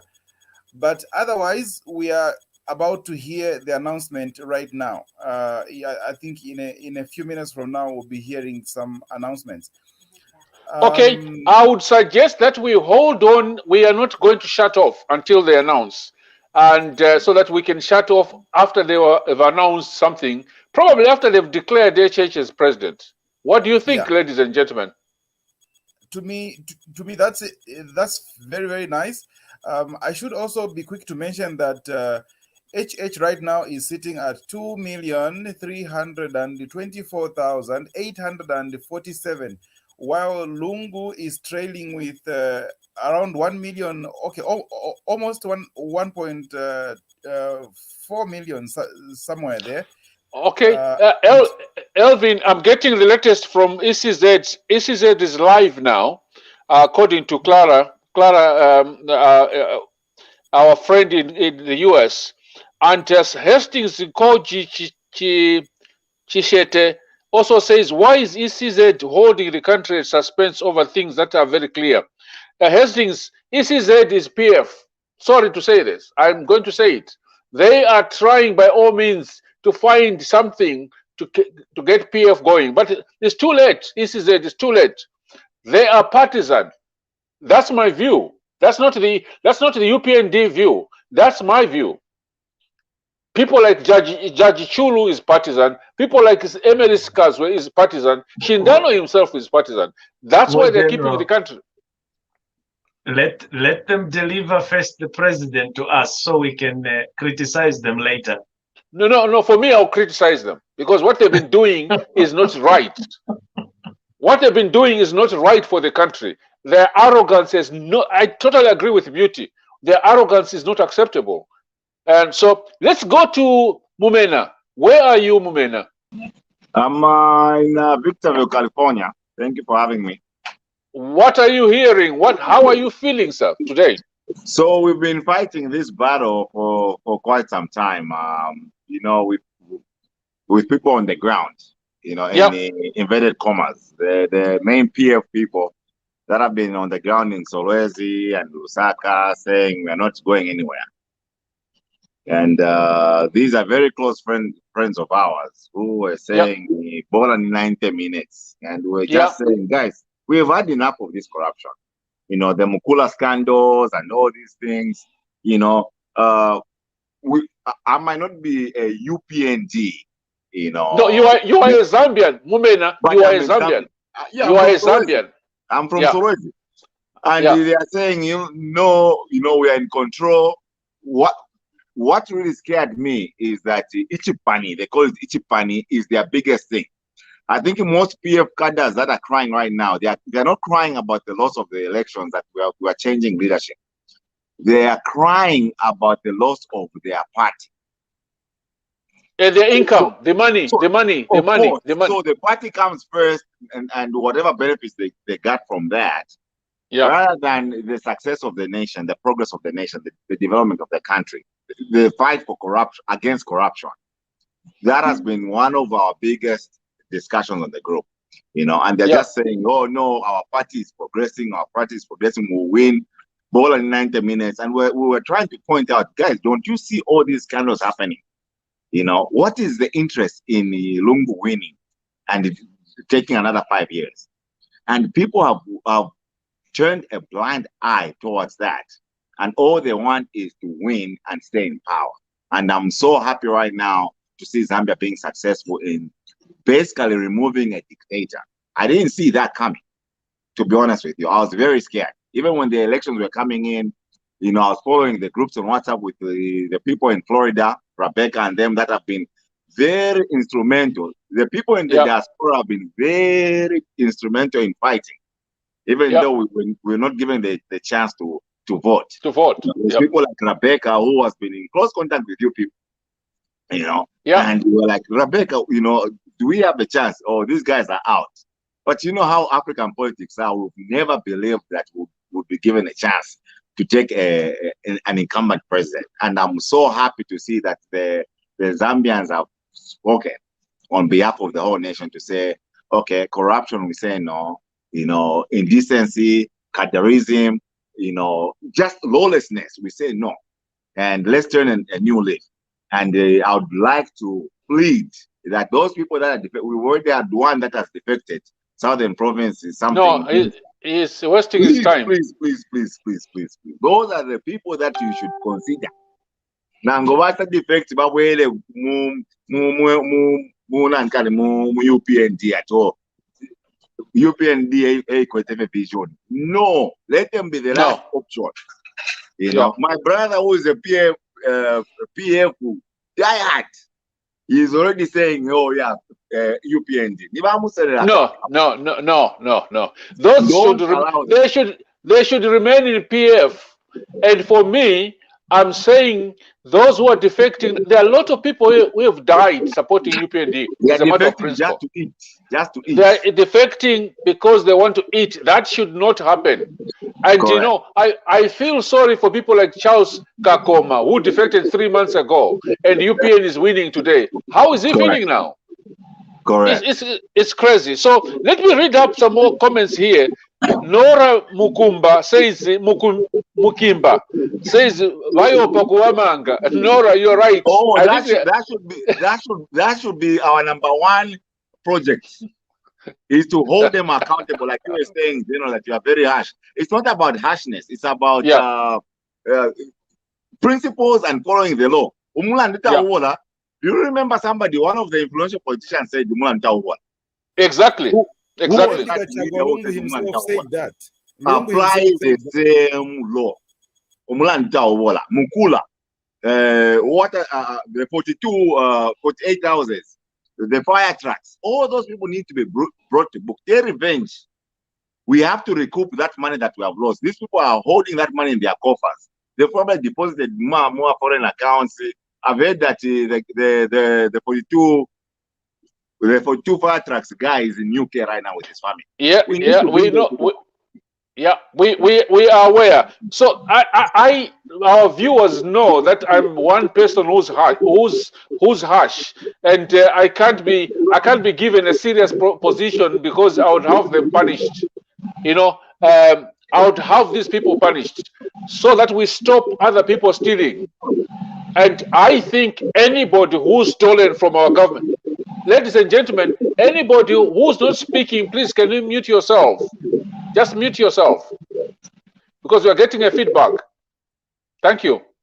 Now, I'm one person who believes anybody who has stolen from the Zambian people must face the law. Simple. If you stole from the public coffers, if you abused public office, and there's evidence, they have to face the law. Why? So that the ministers in the HH government and the future government don't do it again. One more thing before I leave. Have you heard that, I've read news where Tarsila has bought all kinds of properties without any evidence of what work she has done before her father became president? Momena, can I tell you one thing? These people think we are stupid. The last 5 years we've been creating database of who owns what. So we know all these things. We know of the trucks. We know of the houses in Dubai. We know of the supermarkets in Uganda. We know. There are a lot of things people thought we didn't know. They will be revealed. Some of these things you'll be hearing them very shortly. And I'm part of my Northwestern people, Northwestern people that really made the statement, as opposed to the Rupiah people. I'm very disappointed with the Rupiah people. No, let's not didn't give it a chance. I'm proud of my Northwestern people. Let's say one thing, Momena. Let's be proud of all our people, even the people of Rupiah. They have done a good job. They've voted in a very difficult situation. What has been happening in Northwestern in Rupiah, Northern and Mchinga, there was a lot of money there, a lot of money, and they were told that this man is a very bad man. There were a lot of Congolese voting in Rupiah. We know that. And so for those people in Rupiah who voted for HH, who have fought very hard, I want to thank them. People like Elvis Nkandu, who campaigned so much, our UPND officials in Rupiah, in Mchinga, and Momena, could you just mute yourself, sir, because there's some feedback from your end. Thank you. Our people in the north, Rupiah, Mchinga, and the northern provinces, there was a lot of money being used. There was a lot of scaremongering going on. There was so much happening. And we know, viewers, a lot of Congolese were used to vote. We know that. And let's just say thank you to the people of Rupiah, Mchinga, and Northern Province. Those who were strong and brave enough. And in some of the provinces, like constituencies like in Lungu, they beat HH1 in Mpulungu because people worked very hard. But whenever they know the Northern Province, whenever they were announcing, it was giving me heart attacks. Yeah, because some people were corrupted, and some people were told that you should not vote for a Tonga. Can you blame them? That's what they were told. That's what they were told by a head of state. That's what they were told by a head of state. So let's not blame our people. They were just being indoctrinated and abused. They were given a lot of money. There was a lot of chitenges going on. But if you go to Rupiah, if you go to Northern Province and Mchinga, look at what development has PF taken there? Nothing. We want to make sure that Rupiah, the fish industry, tourism, and so forth, because that northern region, the rainfall is still very good. The soils are still good. We can go into agriculture. PF has done nothing in the last 10 years in the Northern Province. The people in Rupiah need something better than what PF gave them. And that water they have, let's turn it into business. Let's turn it into ranching. Let's do something for our people in the North. General, yes, please. They are starting to announce right now. Okay, what are the latest? Any announcements? Any figures coming through? No, yet we haven't started, but they are about to now. But they've just come in. They are about to start announcing right now. Yeah, because I am seeing. I'm seeing that now is live. Also, he's just saying that they are going live. So can I propose that we monitor what is happening, and we announce them as they come? Is that okay? Yes. Sure, meanwhile, sure. Can we give Moses a chance to say what he thinks, and then there's Patrick Chanda. Moses, over to you. Yes. Yeah, let's continue. Thank you, General. I don't have much to say. I just wanted to mention the issue of general licenses in markets at council. Them being too expensive, and also the issue of duty on imported goods. Some of us who are doing small businesses at markets, we find it very difficult to try and get some of the equipments we need, because some of these equipments are quite complicated, sophisticated, if I may say. And we have to import them from places like China, the UK, America. Getting those things here in Zambia is just too much. It's too expensive for people like us. We know we can't manage. And I've also been noticing, like, the trains, like, for example, we have Toyota Zambia here, and yet the duty on those vehicles, it's just too expensive. You wonder to say, do we have manufacturing, let me just say, assembly plants here in Zambia? It's just confusing that they've never looked at this issue of duty, since the time of the KK. I don't know about how it was that time, but what I hear is that it wasn't as expensive as it is right now. I don't know, General, maybe you may correct me on this particular issue. I wanted to talk about the issue of soldiers and police officers threatening citizens with matters regarding to, I don't know, they say national security. Like, there was an event that happened here in Livingston when Inonge Winner visited. She had collapsed. I don't know, there was something wrong with her, so she collapsed. And then there was a friend of ours who was taking a picture of her, and he was arrested that he was causing national security, that sort of thing. So you're wondering, it's a public place, something happens in public, and you take a picture of that, and they threaten you, telling you that it's wrong. So I don't know, maybe you as a soldier general, maybe you can shed some light to us on this particular issue. So if you're a leader and you collapse in public like Lungu, there's nothing wrong with taking a picture. First of all, it's disgraceful for a commander-in-chief to collapse in public like that at a parade. It's just disgraceful.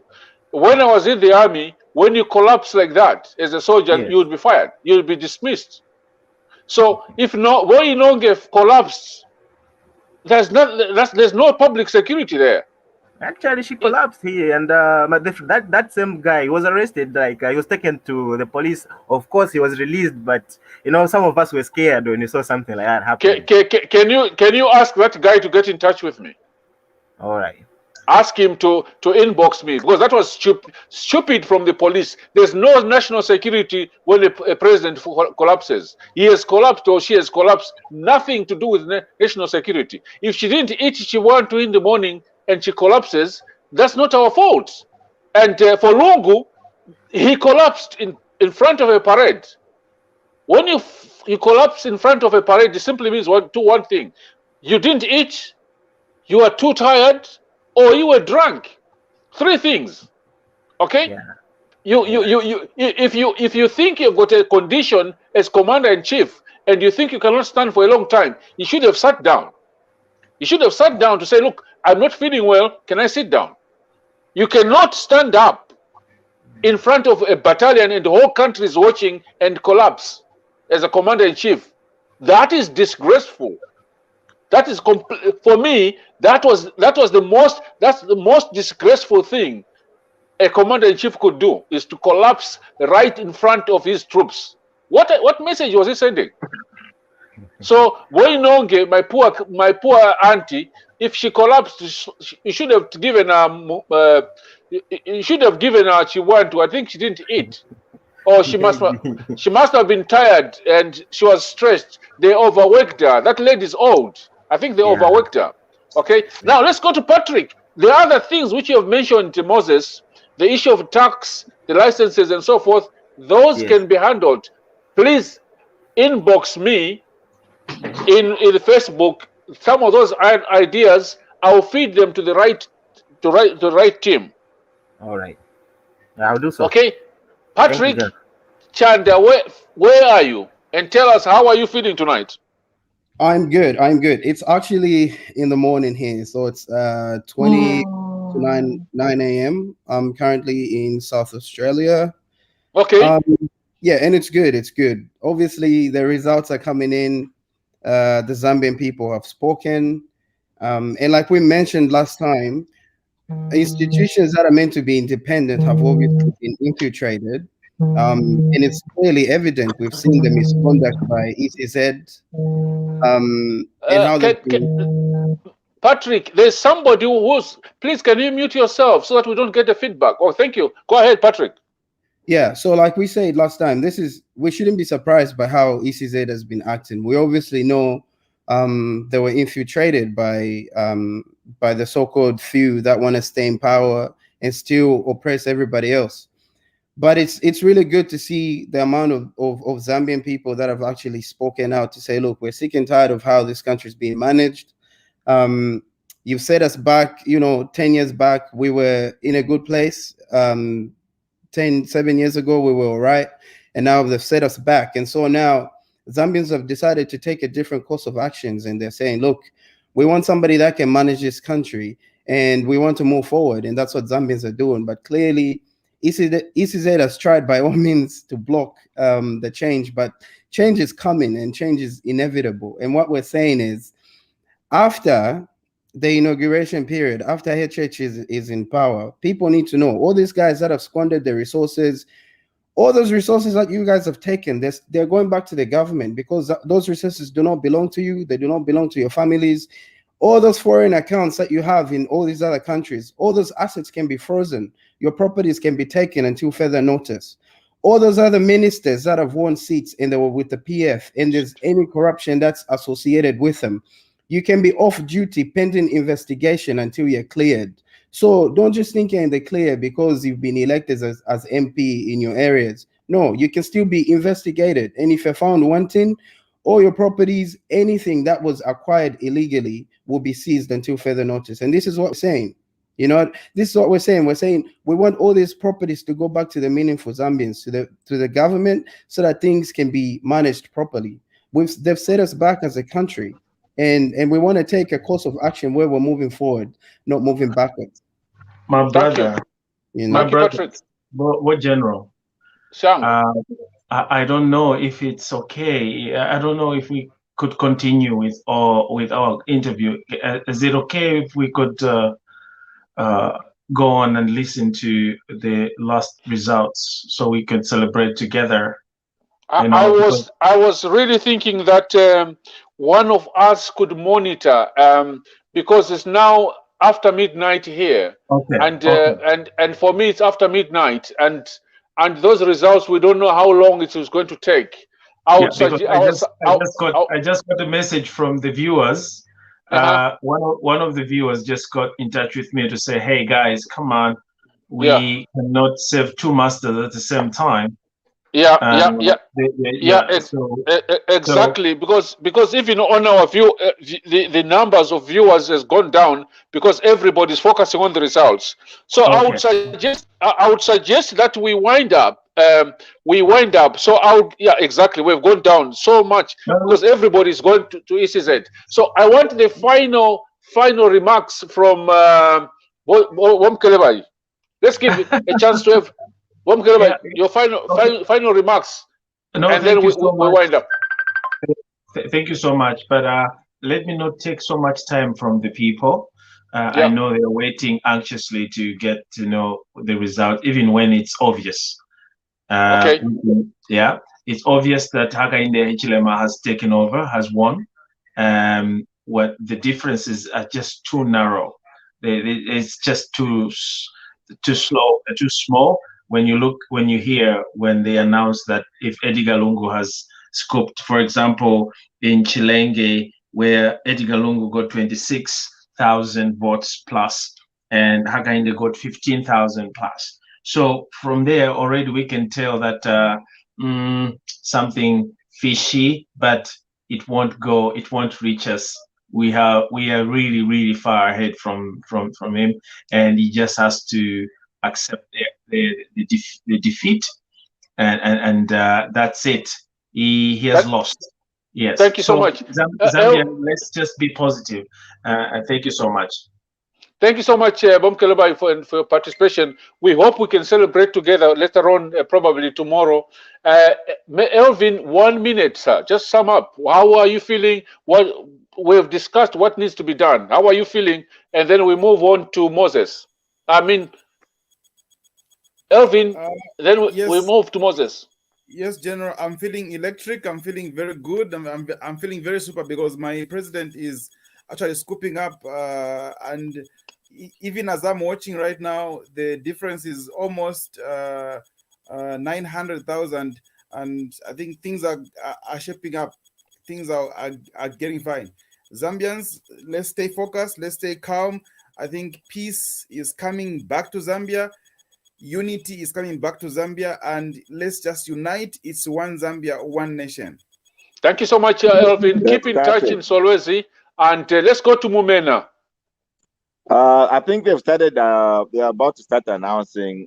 Great job, the UPND team. Great job to all the Zambians. I mean, we fought hard for this. We rejected insolence. We rejected cadarism. We rejected lawlessness. I'm proud to be called a Zambian in the land of the free here in America, and I'm proud of my country. Thank you very much, guys, for the fight, and let's continue holding our leaders accountable. I don't care if it's HH, I don't care if whoever is in power, we still have to hold them accountable and say whenever they go wrong, wherever they go astray, we gotta bring them back and say, hey, stay focused and you serve the people. Thank you very much. Thank you so much, Mohammed. 1 minute, sir. Let's start a new dawn, pray for the new dawn, and let's hope for the best for Zambia. One Zambia, one nation. In the mantra of our departing President Kaunda, let's honor that and let's build Zambia again. Thank you so much, Mohammed. Finally, Patrick. Zambians have spoken loud and clear. Everybody should respect our decision and wanting change, and let's move forward from here. Thank you. Thank you so much. I think this is the greatest honor we have given to Dr. Kaunda. The honor of getting HH as president. When PF started using Kaunda's pictures and video, I was one person who was very, very annoyed. This is the greatest honor we are giving to to KK. He died a few weeks ago, and we've got a new president. In the words of Muhammad, this is a new dawn. I know HH. I know HH. He is going to do the best for the rest of, for the whole country, not just one region, all our regions, all our people. And I know that he is going to do that. If he's going to depart from what he is to something else, I will be the first person to make him accountable. I will be the first person to say, Mr. President, this is what we promised our people. This can't happen. And I think it's also very, very important that some of these things, HH is not a magician. He will not just wipe all these things overnight. One of them is the issue of the debt. 27 billion debt. We have to find a way. It will take some time. So please, please, I hope that you'll be able to give this guy a chance to start afresh. But it's also very important for Zambians. We must change our attitude, because this is going to be a serious paradigm shift. We need to change our attitudes. Let's work hard. Let's respect public property. Let's respect each other. Let's unite our country. Remember, we started this campaign in UPND, and our strapline was reunite and rebuild a prosperous Zambia. That's what I can say. Musha, over to you to close us off. We want to see the results.